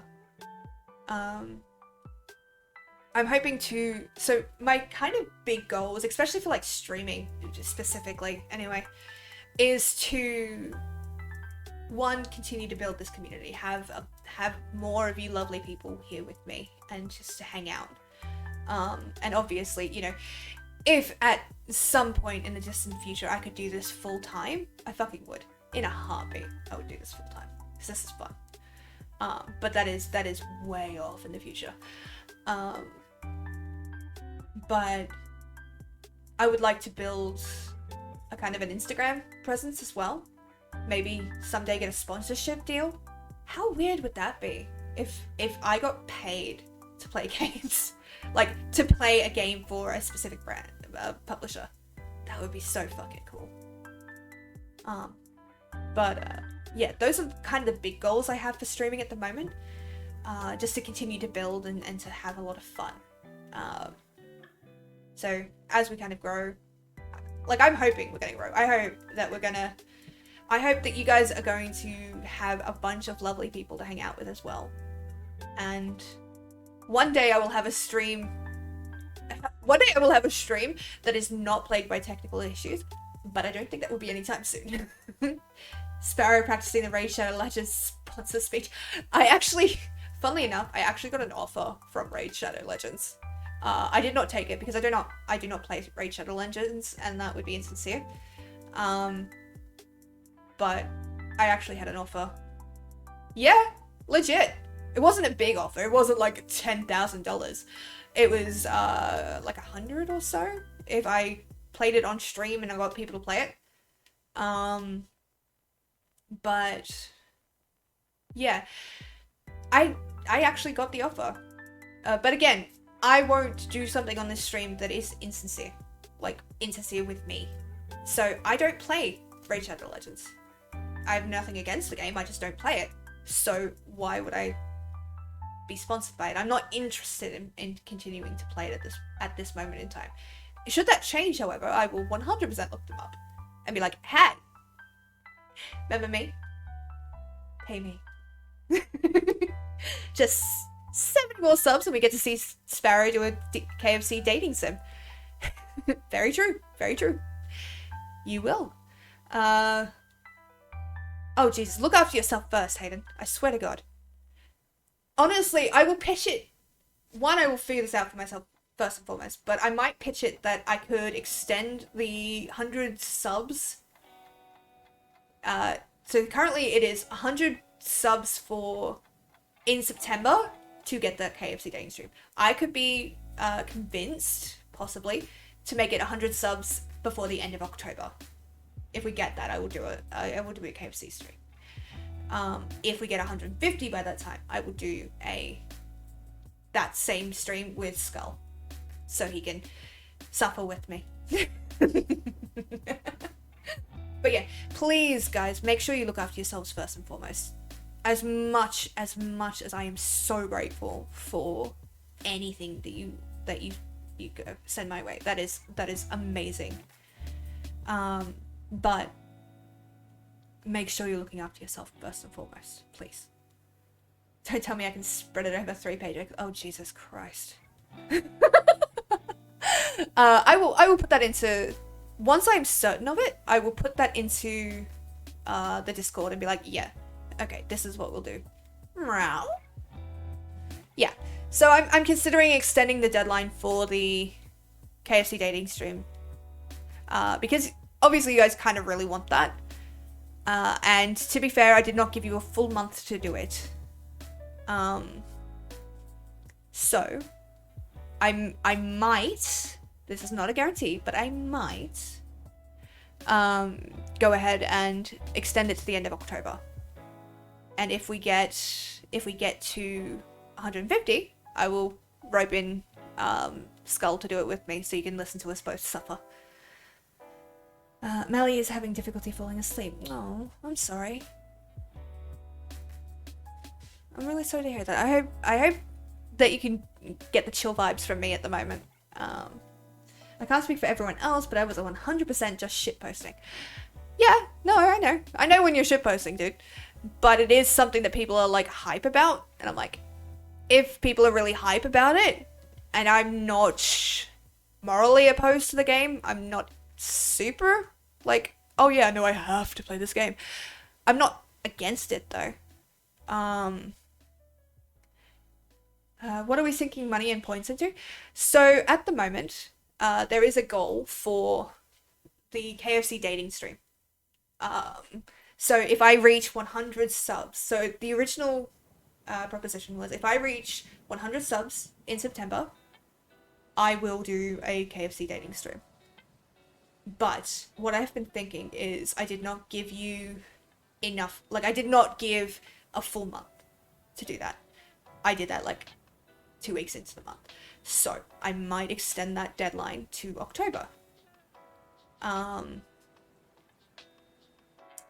Yeah. If that is something that you guys would be interested in. So Doki Doki Literature Club. Yeah, no, I'm not playing that on stream. One, I already know what happens in it. Two, it does have some quite sensitive topics that I'm not really interested in tackling on stream. Don't get me wrong, Doki Doki Literature Club is an interesting and well done game, but it definitely has some. Oh, Mally, thank you so much.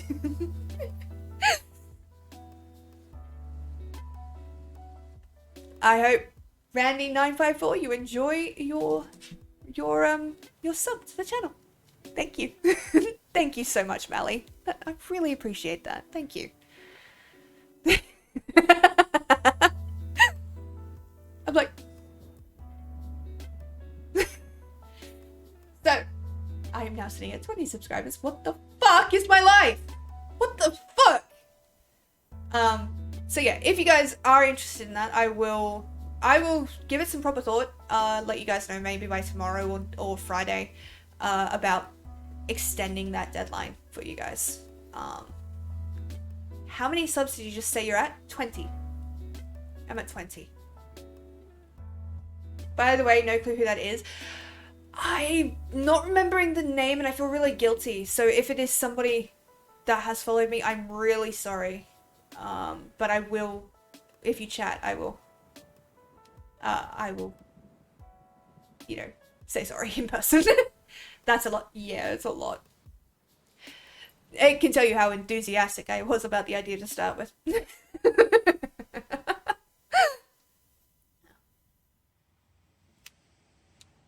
Kinda, yeah. But, I mean, heck, if we get to 100 followers, and I then get the 100 subs, everybody that follows me will have a sub. How ridiculous. 640, fuck my life. Food this fortnight or KFC dating stream. I'm going to tell you what I told Hayden. Look after yourself first. I am 100% appreciative of whatever you guys like feel comfortable in giving me, but that is not the purpose of me doing this. You know, I'm just happy to hang out with you guys. But if you want to give me money, you can. Just make sure you're looking after yourself first, yeah? No, like, putting yourself into debt for me, please. I worry so much about people doing that. Even though I don't expect anybody to give money, I just worry that people will, and then put themselves in a bad way. Because I have anxiety, and I worry about stuff all the fucking time. All the goddamn time.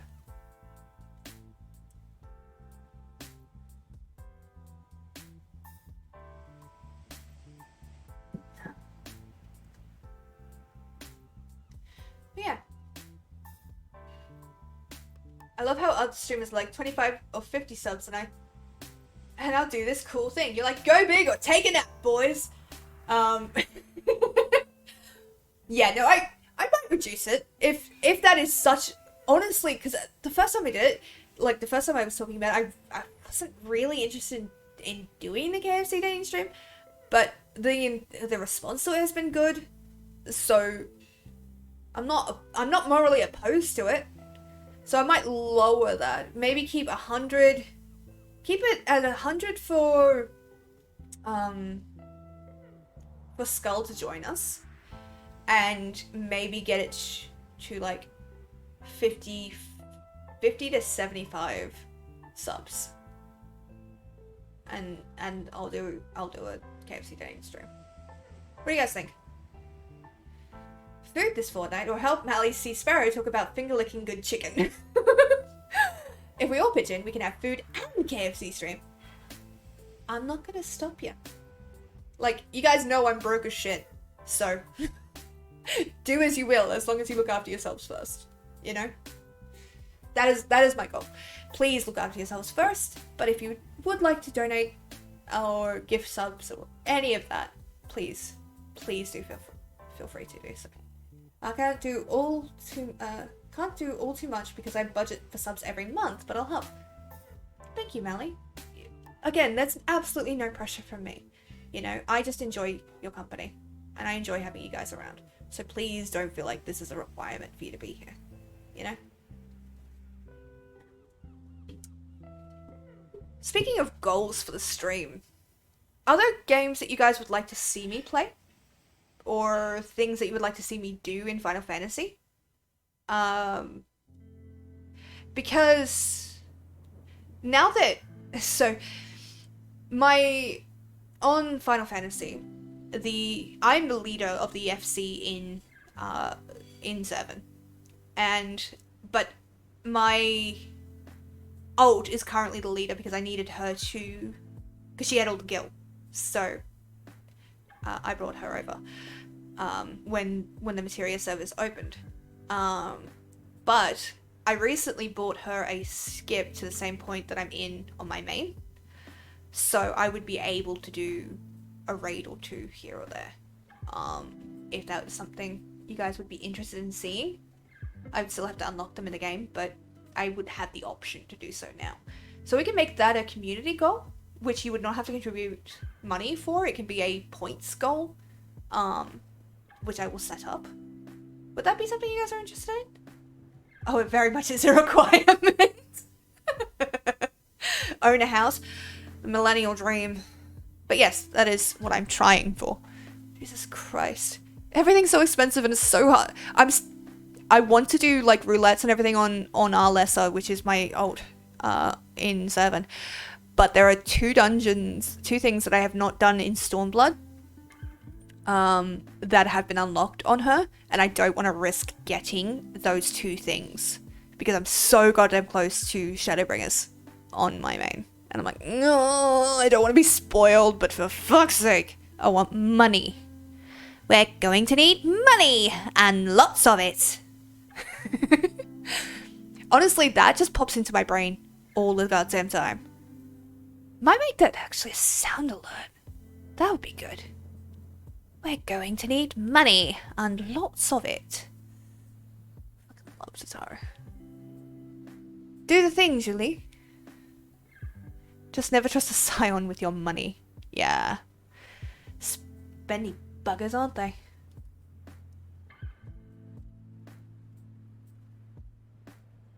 So yeah, what do you guys think? You wouldn't have to contribute money for that kind of thing. Because I can do community goals, which you would spend your points with. So like your channel points to do. And if we met a community goal, I would do a specific raid. They all grew up rich, so don't know how to handle money. Yeah. Honestly, that reminds me of a story of this guy who went to the Burning Man festival, I think. Like, he won a trip there. So he won, like, an all-expenses paid trip. And so he's, like, this most middle-class fucker. And he's sharing space with these super rich, really rich, like, hobnob kind of people. And he's like, it was like chicken soup for my middle-class soul because these people are struggling over fucking chilled water and, you know, not having canapes or something like that. And I'm sitting there like, why? Honestly, I will try and find the story because it is really fucking funny. in all honesty, community goals would be fun. I'd love to contribute to those. Okay. So the few I have in mind are doing some raids, doing a specific dungeon that you guys would like to see, or a trial. Don't know what else to do though. Ooh, D&D stream.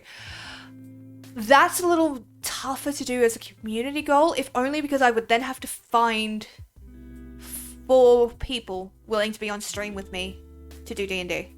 I will run that shit, but I would have to find 4 people to be on stream with me. One-shot stream with viewers? I'd have to have them on camera, so they'd all have to be free at this time. Well, I wouldn't have to have them on camera, but I'd have to have them on voice, because running it through this would be impossible. I'm in. At this time, isn't it like stupid early for you, Melly? I could rally a few peeps. Well, subbers probably rather than viewers. Yeah, most likely. Yeah, that would probably not be a community goal. That would be a different, like a follow or sub or bit goal or something like that. Just because of the logistics of doing it. But I'm not entirely opposed to doing it. So on my wish list, I actually have a couple of books, like D&D books, where I have literally said D&D stream maybe. But no one's said anything, so I'm like, okay, fair enough. Nobody wants to see the D&D stream. Rude. You say that like it's a difficult thing for me to stay awake. To be fair, you do say my voice puts you to sleep sometimes, in a good way. But do you think you could handle it if you had to pay attention to what I'm saying? Just think, you could try to hook me into D&D again. Oh, I'm pretty sure you're going to get hooked because you started already in the TTRPG chat. It's already got its hooks in you. You're being dragged closer and closer to the dark side. Oh my god, it's only 3 a.m. Oh my god, PSDK, you started at 1 a.m. my time. Jesus Christ, Melly. Like, I really appreciate you being here, but holy shit, my dude. Bring it, I allow myself to fall asleep. Well, alright. I'm always happy to talk about it, just not big on the actual role-playing aspect. That's fair. A lot of people are quite unsettled by that to start with, because it feels ridiculous. It feels like, you know, I'm an adult, I shouldn't be doing this thing. And to that I say, yeah, but I could be a fox with a demon gun who, like, is so naively good that she makes people be better around her because of it. Because they don't want to disappoint her.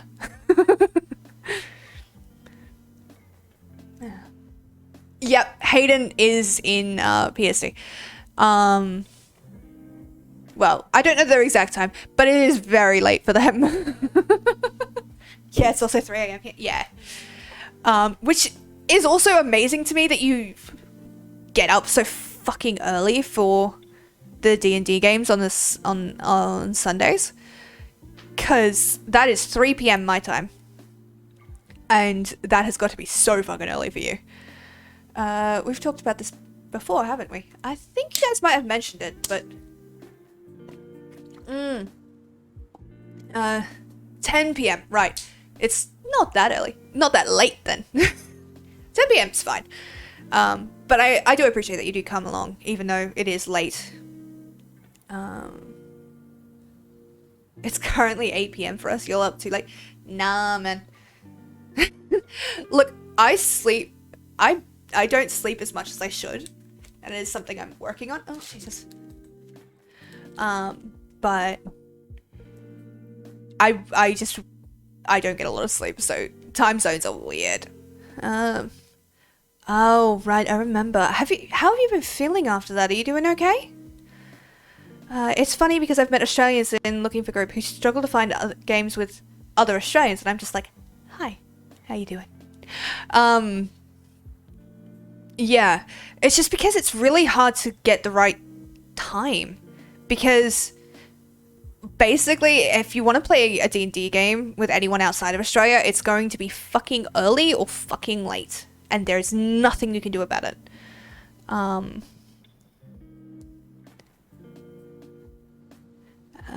I'm getting better. New meds have me a little dizzy and off kilter. Please look after yourself. Make sure you're drinking water, yeah? I don't know anything about treating seizures, so I don't take any like medical advice from me, but please do make sure you're drinking water, you're eating some food, you're taking your meds, because they're really important and I worry about you, okay? Please look after yourself. But I bowled a 154 tonight for league. Well done! Absolutely well done. Proud of you. I can see that my stream is being a little bit choppy, but hopefully it should chill.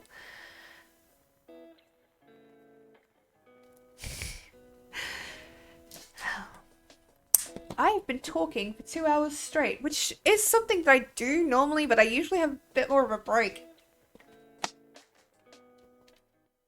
Or something else going on. Although, I'm honestly kind of having fun. This is weird. I'm having fun in a just chatting stream. I could... No. I want to keep playing. I want to keep playing Final Fantasy, and I need more time. It's going to take me so fucking long. But I might be able to add this to the roster, a short just chatting stream every so often. I've been getting like 9 to 10 hours of sleep per night lately, so we're good. Okay, good. As long as you're looking after yourself. You're getting way more sleep than I am. I'm getting maybe 6 hours. And I'm only knowing that is because this tracks my sleep. Thankfully. I do not sleep very deeply at all. Absolutely not. It's so funny. I'm just sitting there like, what do you mean? I was sleeping. Fuck you. And it's like, 3 a.m. and it turns out I've actually only been like dozing for like 4 out of the 6 hours I was asleep. And I'm like, I did I drank the water. I ate the good food. I got the good sleep. Well, I tried to get the good sleep. Do your part in this and let me fucking sleep.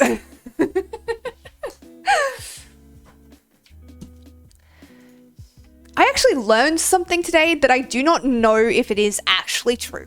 So, I know that I've done psychology, but I'll be honest, biology and psychology was not my forte. So while I know a bit about the brain, I don't know everything about the brain. But I learned, and again, has not been fact checked, that apparently there is a theory that the purpose of spinal fluid, like the thing, is to wash away like not just spinal fluid, but like the fluid inside the head, to wash away a buildup of stress and proteins on the outside of the brain. So if you ever feel like you would just love to like take your brain out, give it a bit of a scrub and clean it up and everything, that's probably because you've not slept.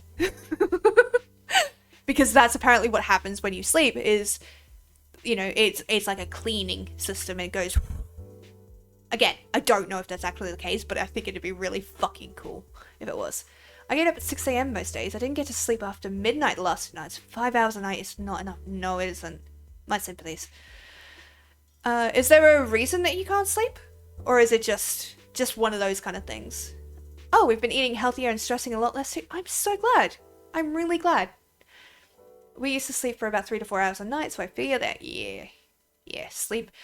Man, sleep is a cruel and heartless bitch when she wants to be. I miss it. We have the definition of an unhealthy relationship, but can't stay away. Can't live with her, can't live without her. I was up late playing Xenoblade Chronicles 3. I am close to finishing the campaign. Oh, I can't judge you. I have done that. Finally reached the final dungeon last night. 134 hours in. God damn, respectable. That is a long-ass game. That is a long-ass game. Huh. Oh gosh. Oh no. Yep, that is a whole mess I'm not dealing with. I opened the Discord, there was 17 notifications, and I'm just like, are they on my Discords, or are they on somebody else's? Are they on somebody else's? Not for me. I will deal with that later. I did speech in Japanese class once, where I personified sleep as an actual cruel and heartless friend I hadn't seen in years. Huh. That would be interesting. I like the way you think. Meanwhile, all I remember from like my drama class is that I set up this whole... Well, the thing I remember most about drama class is getting yelled at by my drama teacher because I kept doing an American accent. And I'm like, I'm not doing it on purpose. Because at that point, I had no control over it. I don't really have control over it now. So every so often, you might hear me drop into an American accent. I'm not doing it on purpose. Unless it's like a proper Southern Belle accent, then I am. So, you see what I mean, honey? You should probably be listening nice and deep to this soothing and melodic tone. See that? That was on purpose. If you hear me doing it any other way, it is not on purpose, and I'm not trying to do an accent. It is just my voice. But yeah, I used to get in a lot of trouble because he's like, why do you keep doing an American accent? And I'm like, I am not doing an accent. That is just how I talk. And it isn't, because I found out rather recently that when I wanted to be clear and heard and properly like enunciate, I would either go proper British, so I would refine my voice like this and enunciate every T and P with a proper sound. Or I'd go into an American accent, which I cannot do on demand. Because that was how funnily enough, how I often heard it being spoken, because I watched a lot of American TV shows. I would hear it be spoken that way. Hello, Zip! Welcome on in. Nice to see ya. How you doing?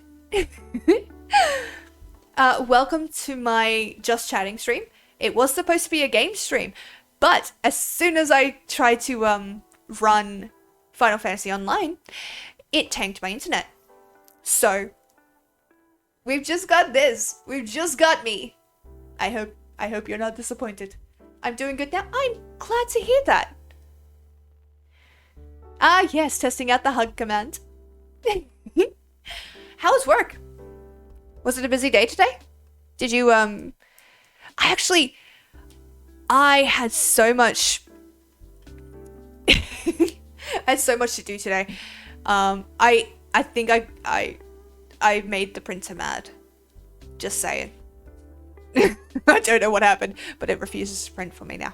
So I'm going to try and troubleshoot that on Friday, but you might get a message from me being like, please help me. Work was alright, just been busy and also sick. Oh no, I'm sorry to hear that you're sick. Is it like a flu, or is it like food sickness or something? If you want to share, do not feel pressure to share that. But I hope you feel better soon. Yeah. I'm glad you like the hug command, Mally. I put it in just because you asked me to. No one likes printers. Yeah. Honestly, I'm like 95% certain printers can smell fear and anxiety, because I only ever had trouble with printers when I needed them for an assignment that was like due in like half an hour.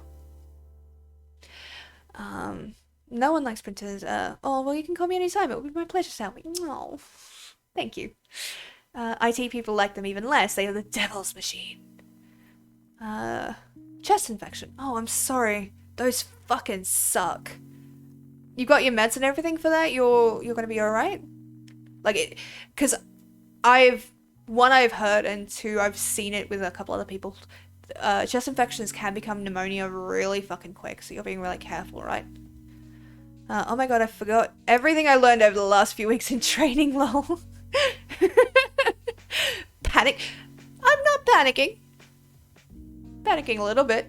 I was panicking earlier when someone dropped a fucking 5 gift sub bomb on me. And then Mally did a gift sub. I'm just fuck. I am an angel. You're amazing. Thank you so much for throwing the command in for me. Of course. Yeah, I was like, that would actually be really sweet. So, and, you know, I trust Mally, so yeah, I'll chuck that in. I don't know how to do the commands. Yeah, I did. I'm feeling a bit better. Been 4 days so far, but I got a chance but today I got the chance to play games. I'm glad. I'm really glad. Being sick is the fucking worst. It's like, it's one thing to be sick, but it's another thing when it stops you doing other things, because then you've got nothing else to focus on but that pain. And like that feeling. We do it because we care and want to see a KFC dating stream. I will quickly eat and come chat with you. Don't miss me too much. Oh, my heart will break. Go get the good food. I should be around for a bit longer. Yeah, gonna go for about 3 hours, so about 50 minutes or so. And then I'm going to go and eat and chill. Rest up for the public holiday that's tomorrow, which is nice. Yeah, should be fun. And I don't have to do any work. Like, don't get me wrong, work is really nice, the people are lovely, the boss is really nice, but it's also been the most tedious fucking thing, because I've had to literally go line by fucking line with these bank statements just to find anything. So it's like, we also see you as someone who's worth being sub to. Oh, need to spread the good word of the stream. Thank you, Melly. Thank you. I just really want to create a space for people to come and just chill and hang out. So if I can do that, and if like that community builds, I will be so happy. You know what I mean? Like even if I got no subs ever again, as long as this place became somewhere people felt safe and like it kind of became a big thriving community because of that, I would be happy. That said, I am a broke bitch. I plead the fifth. Fair. I've been going over stock options for my job. My damn brain is mush. I feel that in my soul. I feel that in my very heart. The reason I have so many steps is because each time I finished a customer and reconciled, like I haven't officially done it, I've just done it in the Excel sheet. Each time I've reconciled a customer, I would get up and go for a fucking walk for like 1 or 2 songs on my phone. I really hope that the next door neighbors cannot hear, because of the way the floor is, it creaks when anyone walks on it, and of course when I walk on it. So I hope they can't hear me, because otherwise they've heard me pacing like a fucking caged animal. Like, oh dear. I hope they don't mind. I did meet someone very interesting today though. Turned up this morning to work and he's like, hi, just doing the fire checking. I'm like, there is no fire here, but you're welcome to come in. And he's like, yeah, we get that a lot. I'm like, I am so sorry. I tell bad jokes when I'm surprised. I tell bad jokes normally, but I tell bad jokes when I'm surprised. So yes, please come in. They did the check. And he came back like 90 minutes later or so to finish the check because he had to set a system to test. And he's like, thank you so much for your patience and kindness, and you know, not like for the inconvenience. And I'm sitting here like, oh yeah, no, it was so hard. I had to give it a full second thought. And he laughed and he snorted. And you could see he was immediately embarrassed. But I was just like, I made somebody snort laugh. Yes! They actually found me funny! Whenever I get done with an hour or 2 of dealing with stupid customers, I take the dog for a walk. That's a good idea. Touching grass helps my mental state. Yeah. It is a good idea. Movement does help, and especially getting outside. Though if anybody ever asks me that in person, I will lie. And I will deny that I ever said anything like this. But getting outside does help. I feel like that just summoned my parents. Because they've been telling me that for years. I burn so easily that it makes it hard to go outside. Because as soon as I go outside, after like half an hour in the sun, I'm red as a fucking lobster. And any longer than that, I start to get blisters. Not really bad ones, but just like thin layer of blistering across my shoulders. It's fucking awful. But what if there's no grass around because you live in a city? Buy a plant. Buy a plant, go to a park. Unleash your inner joy. Parasol, giant hat. Both very good options. Not ones that I considered. Not for any reason. Actually, the giant hat one I considered, and I have, but it's mesh, so it doesn't help. Does not help at all. If I thought I could get away with walking around the city with a fucking parasol, I would. Because that shit is dramatic. I would love it. But I would just look crazy instead of eccentric, which is not the vibe I'm going for. My green thumb doesn't exist. Funny enough, none of this is mine. I have managed to kill every plant I've tried to raise. Especially the poor bonsai. Actually, tell a lie. I have not killed every plant I've raised. I did kill the bonsai so badly that it grew mushrooms. So I can grow mushrooms? Is that fine? Does that count? Punch a clown? I had no rework. Oh. Yes, thank you again, Melly. I really appreciate it. I love parasols and they're functional and classy. Yes, I actually had my eye on one really cute looking fucking thing. So actually I had my eye on two of them. One of them was this beautiful gothic lace black umbrella like parasol and it looked so goddamn cute. The other one was a steampunk parasol with like the little gears and cogs kind of stuck on and stitched into it. Looks so fucking good. But I was also like, I don't go outside enough to warrant this, so I'm not spending 80 to 90 bucks on this. Why would I punch a clown? They haven't done anything to me. That's fair. That's fair. By the way, Zip, what did you get to eat? Let me live vicariously through you, because I can't eat anything. Ow! Okay, I deserve that desk. Fuck you. Oh. I was sitting too far forward and just kicked the backboard. Which is why my camera shook. Ow. I've got my Honor cane with a giant D20 at the top. It's a Kickstarter. Oh, that would be so good. That would be so cool. I saw someone with a dragon cane once at Supernova. It was so fucking awesome. Like, and it wasn't just like a, you know, cheap plastic toy. It was like a dragon bone carved cane. This shit looked expensive. And I remember looking at it like, I respect the disposable income and I respect the aesthetic style. Please don't hit me with that because I'm pretty sure it would take out an eye. Man, I miss Supernova. And Comic-Con.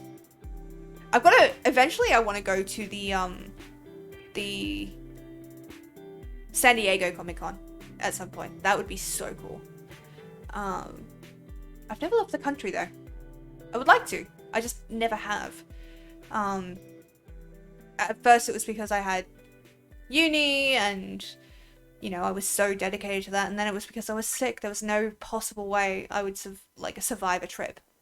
But maybe now I can. That'd be nice. Either that or a sword cane. You know what I would really, really like? The threaded cane from Bloodborne. That would be so fucking cool. I know it's a weapon. I don't want to use this as a weapon. Though, self-defense. Just saying. But that threaded cane, and you flick it out and it becomes the whip, and then you flick it back and it becomes like the cane itself. That's some fucking cool shit. I'm super hype about it. Honestly, I picked between that and the saw blade. Saw blade is my go-to because it's the easiest for me, I guess. I don't typically pick heavy slow weapons. I am a twitchy Elden Ring or Dark Souls or Bloodborne player. I am so fucking twitchy. So I prioritize speed and dodging over everything else. So I pick quick weapons anytime. My sister is the opposite. She will pick a mobile tank, but she will She will pick the heavy hitting options, and I'm just like, she's flying through bosses that I would take so long on because she can take 3 hits. My character will get punted off the side of the arena. Oh. Okay, I've missed some things. I have an open invite to Dragon Con next year with my new co-workers. Ooh! You've got to show me pics and, like, you know, tell me all about it.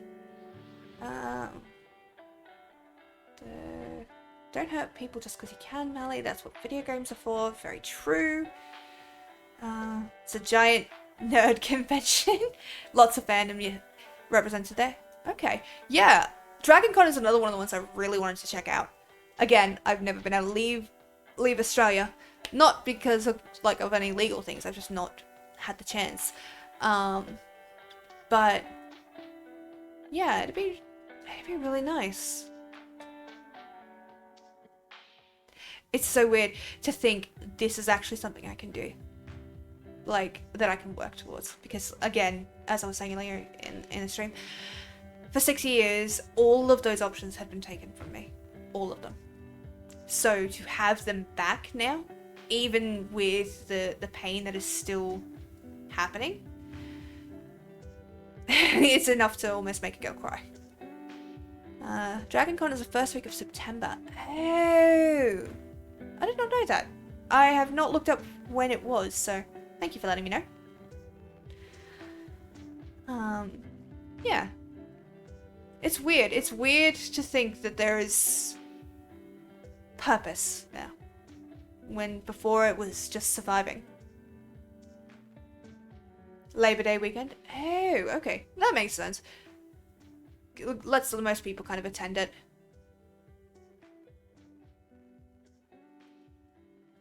Huh. But yeah.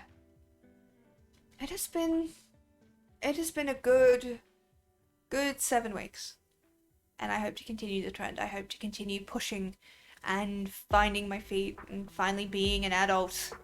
Because for the longest time I couldn't. I still am quite dependent on family because here I look okay. As soon as the stream ends, I'm going to have to lie down and curl up and hope that the painkillers that I have will ride out the rest of this. But the fact that I can do it at all is mind-boggling to me. Can't wait to see how you progress. Neither can I. Thank you. Who knows? Who knows? Like, next year, like this time next year, I could be, like, hella fit and be in a completely different place. Like, if everything went absolutely well, I could have my own place. Because I live with my parents who have graciously been looking after me and all of that, and I'm so grateful to them. But obviously, you kind of want your own space, especially as a fucking 31-year-old. Yeah, it is. I would love to have my own space. Because, one, then I could stream for longer. Because then I'm not taking up anybody else's time or internet connection. And 2, I'd be able to set up everything the way I kind of want it. Because right now, because of the way things are set up in my room, I have to be really careful about how I move things. TwitchCon? TwitchCon?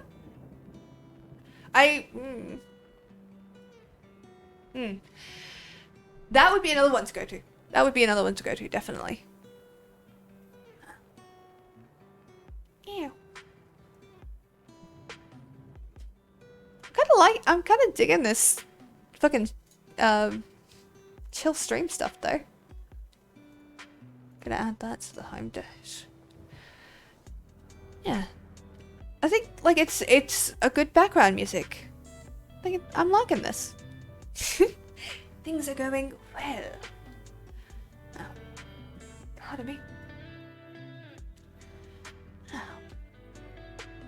Lo-fi girl? It is lo-fi chilled beats. 12 hours of DMCA free and copyright free music for Twitch streamers.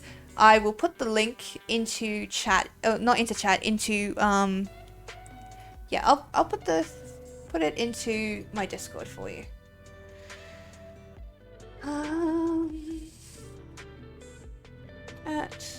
Melly. There you go. It is now in the Discord for you. Just in general. Yeah.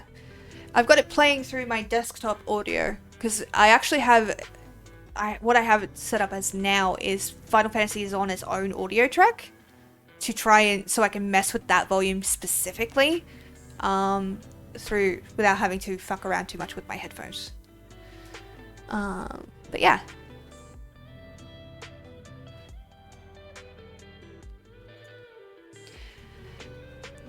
I hope you're all doing well, by the way. I hope you're all chill and relaxing. I hope you've drunk your water, taken your meds, all that good stuff.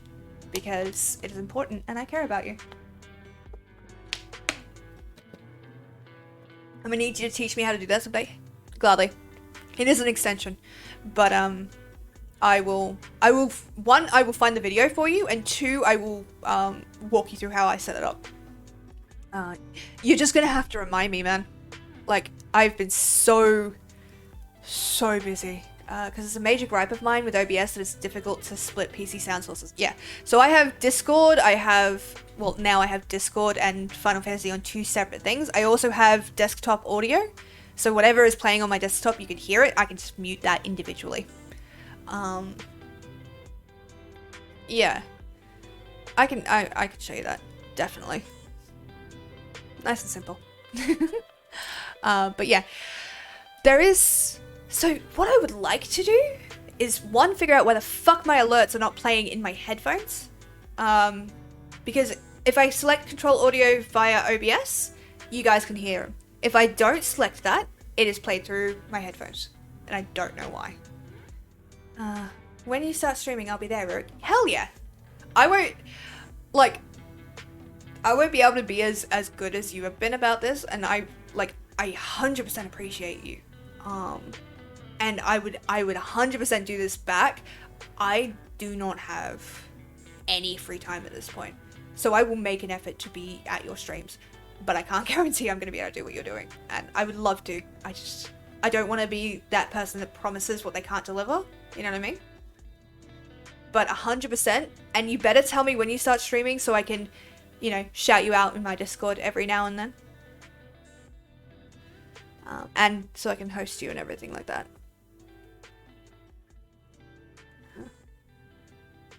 We could always raid him. Hell yeah. Oh yeah, no, we're gonna raid him. At some point we're gonna raid him. Soon, TM. Yeah. I know that feeling. Now that I'm very close to finishing Xenoblade Chronicles 3, it is very soon. Interesting. Alright, yeah. So remind me. You're gonna have to ping me.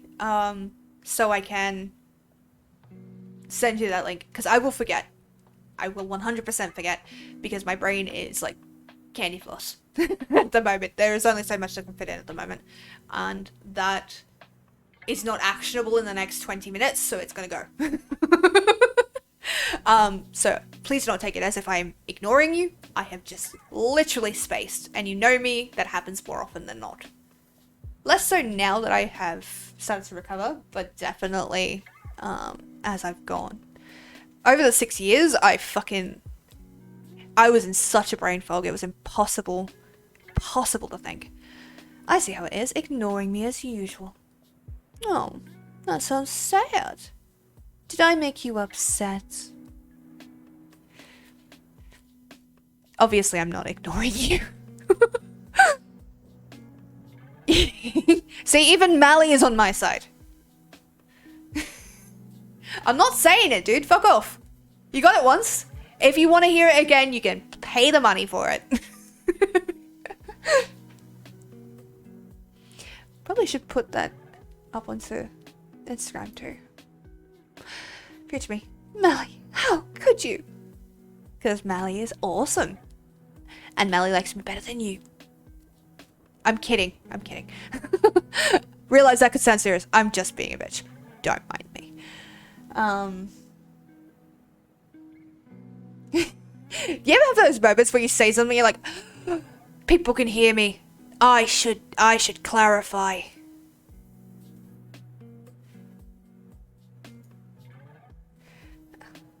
I thought you were my family. If I don't give you shit, I don't like you. That is completely fair. That is honestly a lot of my friendships. Not all of them, but it used to be the only way I knew how to do friendships was to be Australian. And just be like, oh yeah, no, he's a right cunt. But if anybody else said something, oh, I would fucking throw down. I would 100% throw down because I know I'm joking. They don't get to insult people.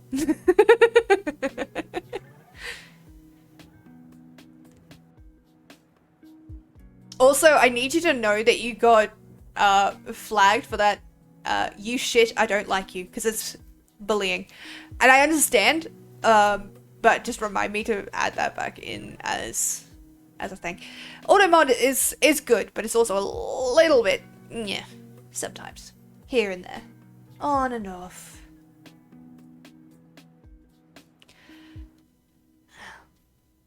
Should probably give some thought on who to raid, hey? That would be a thing I should start doing earlier and earlier into stream. I do see Fennel is live. You got flagged with the actual flag? Yeah, I told you. Auto mod.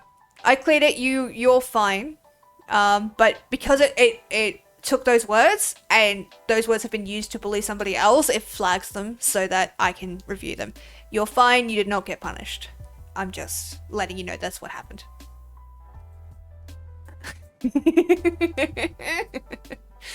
I mean, someone would try and insult me that way, but I don't care. Honestly, there's a thing. So Ecdysis has this thing that he does. Not all the time, but when people come in and try to be insulting and he bans them, he's like, okay, if you can come up with a really creative insult, I will unban you.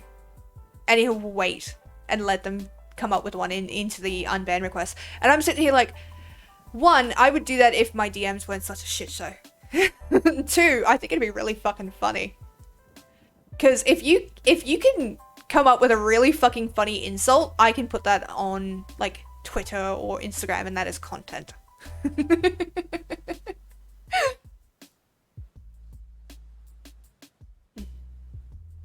Yeah, I think today we will raid Fennel. We haven't raided Fennel in a little bit, and he is doing Final Fantasy Online. And I would love to share a love with him. He's also another chronic pain patient. So, well, not patient, but a chronic pain sufferer. So it's always good to support them. Note to self, do that. Do what? Like I said, 95% of the stuff that comes out of my mouth I do not retain for future memory.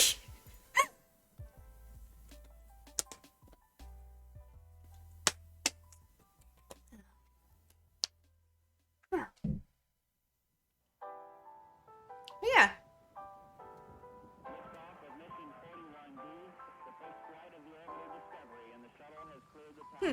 Okay. There was suddenly voices. God has spoken to me, rather rudely. That is actually one of my favorite lines. My sister quotes it all the time, but I have no idea where it's actually from. Huh. But it's like, God has spoken to me, rather rudely. I'll have to ask her after this, if she's still awake. Poor thing has been working her ass off at work lately. And she works in a hospital. So she is like a key part of that hospital, and she keeps that fucking place running. And so I'm really proud of her. But she is putting in so much effort. When I start streaming and ban people, let them come up with a good insult as a way of pleading their case. Yeah. Like I said, I didn't come up with that. That is something I've watched Ecdysis do, and it's really fucking funny.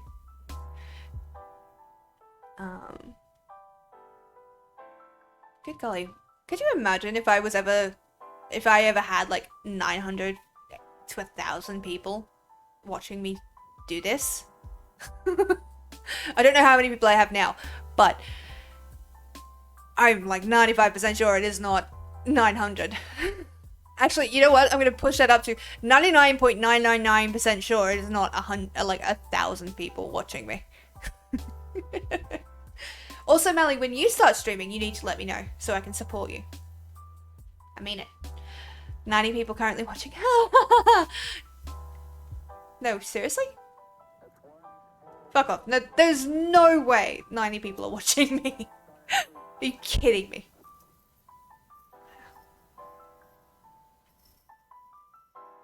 But yeah, this has been nice.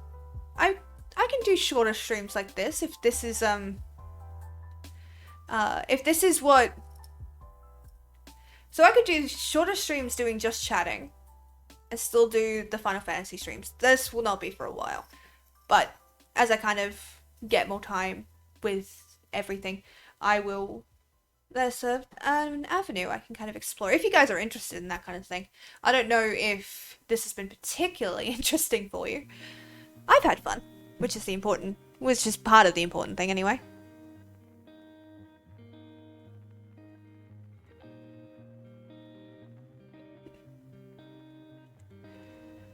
But yeah, it's been good, and I'm hoping it's the start of good things to come. That's what I'm hoping. And that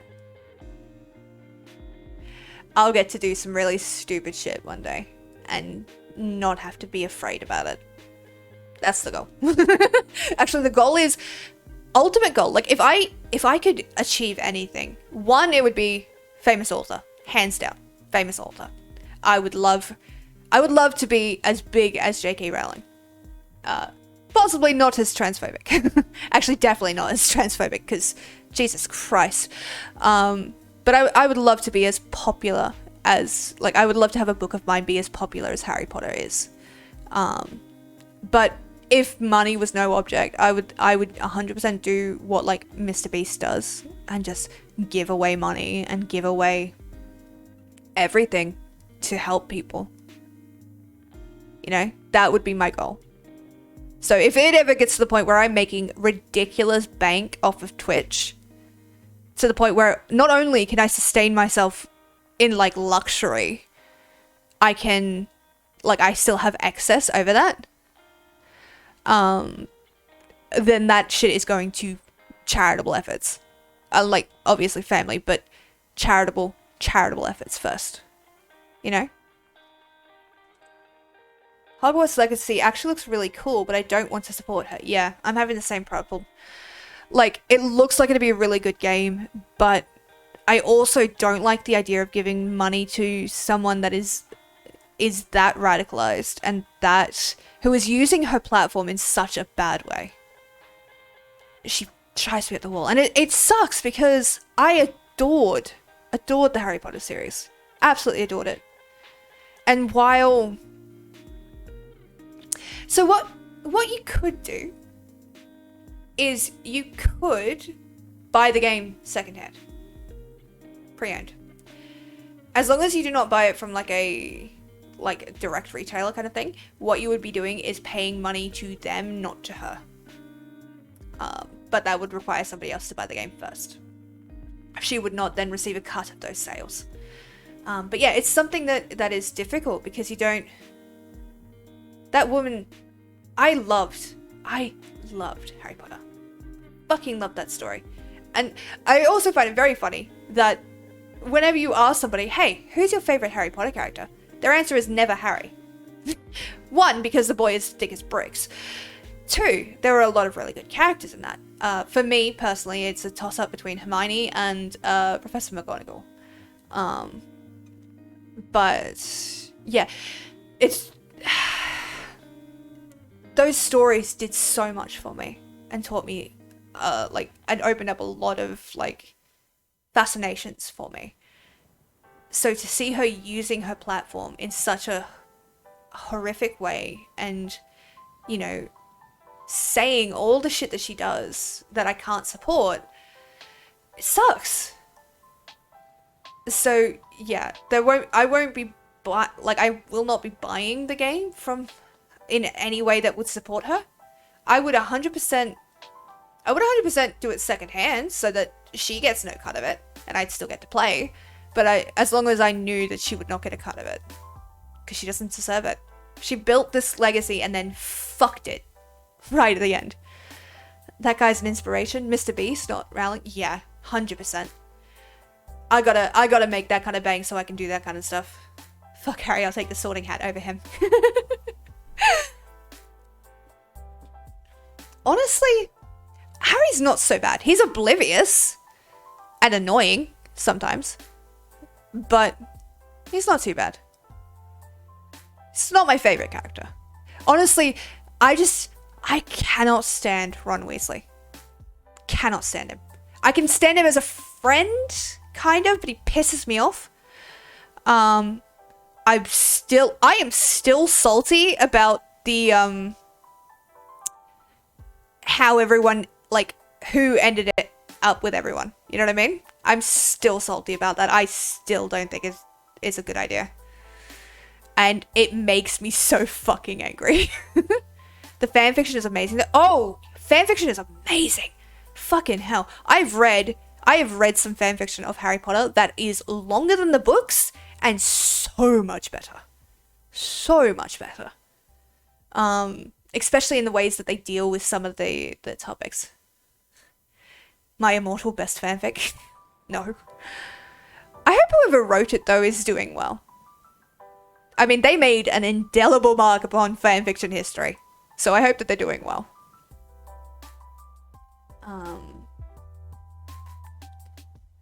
Yeah. I haven't gone to my old fanfiction page in so long.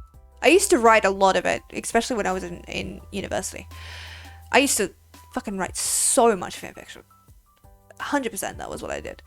Not sharing it with anybody, because if you guys don't know who I am on there, I am not sharing that secret chain with anybody. But I used to write so much of it. And the comments and everything that people would give are so good. I mean, of course, you would get, like, bad comments. Everyone gets bad comments. But it was awesome. And it really kind of, like, helped me kind of grow, I guess. And it gave me the space to tackle new shit as well. Also, my throat is so goddamn sore. Holy shit. Probably because I've been talking for nearly 3 hours straight.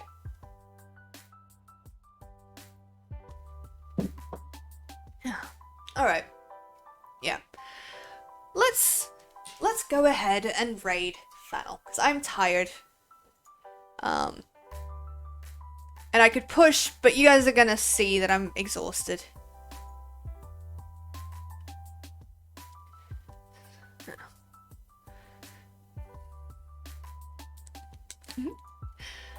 Alright.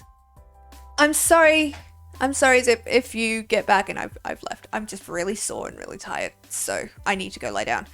So, thank you guys so much for watching. I know that there was some technical issues with this stream. I appreciate you sticking with me through them. I will hopefully have this fixed by Friday. And again, I have work on Friday, unfortunately, so I will hopefully have this all fixed up tomorrow.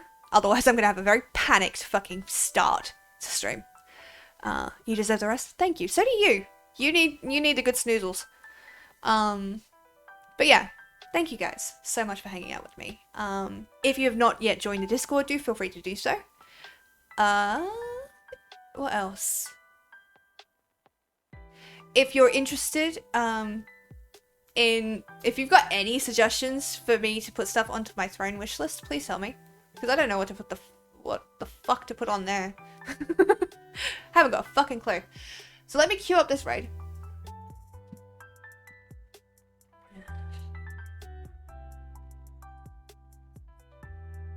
Panel. Come on. Yeah. He is playing Final Fantasy Online. Looks like he's doing some raid stuff. So if you're looking for spoilers, he might be doing those. I can't stick around for too much. I'm gonna post my favorite fan fiction on the Discord for you. Oh, cool. I will try and read it when I have a chance. Yeah, so I'm gonna queue up, the raid. Gonna do the raid message for today is just Sparrow raid like this. I gotta find it first. Yeah, fair. So, thank you guys so much for being here. I appreciate you. I really appreciate the fucking gift subs. What the fuck? Please look after yourselves. Drink water. Have some food. Take your meds. Don't let the demon you summoned to piss off your neighbors. And I will see you all on Friday. Bye!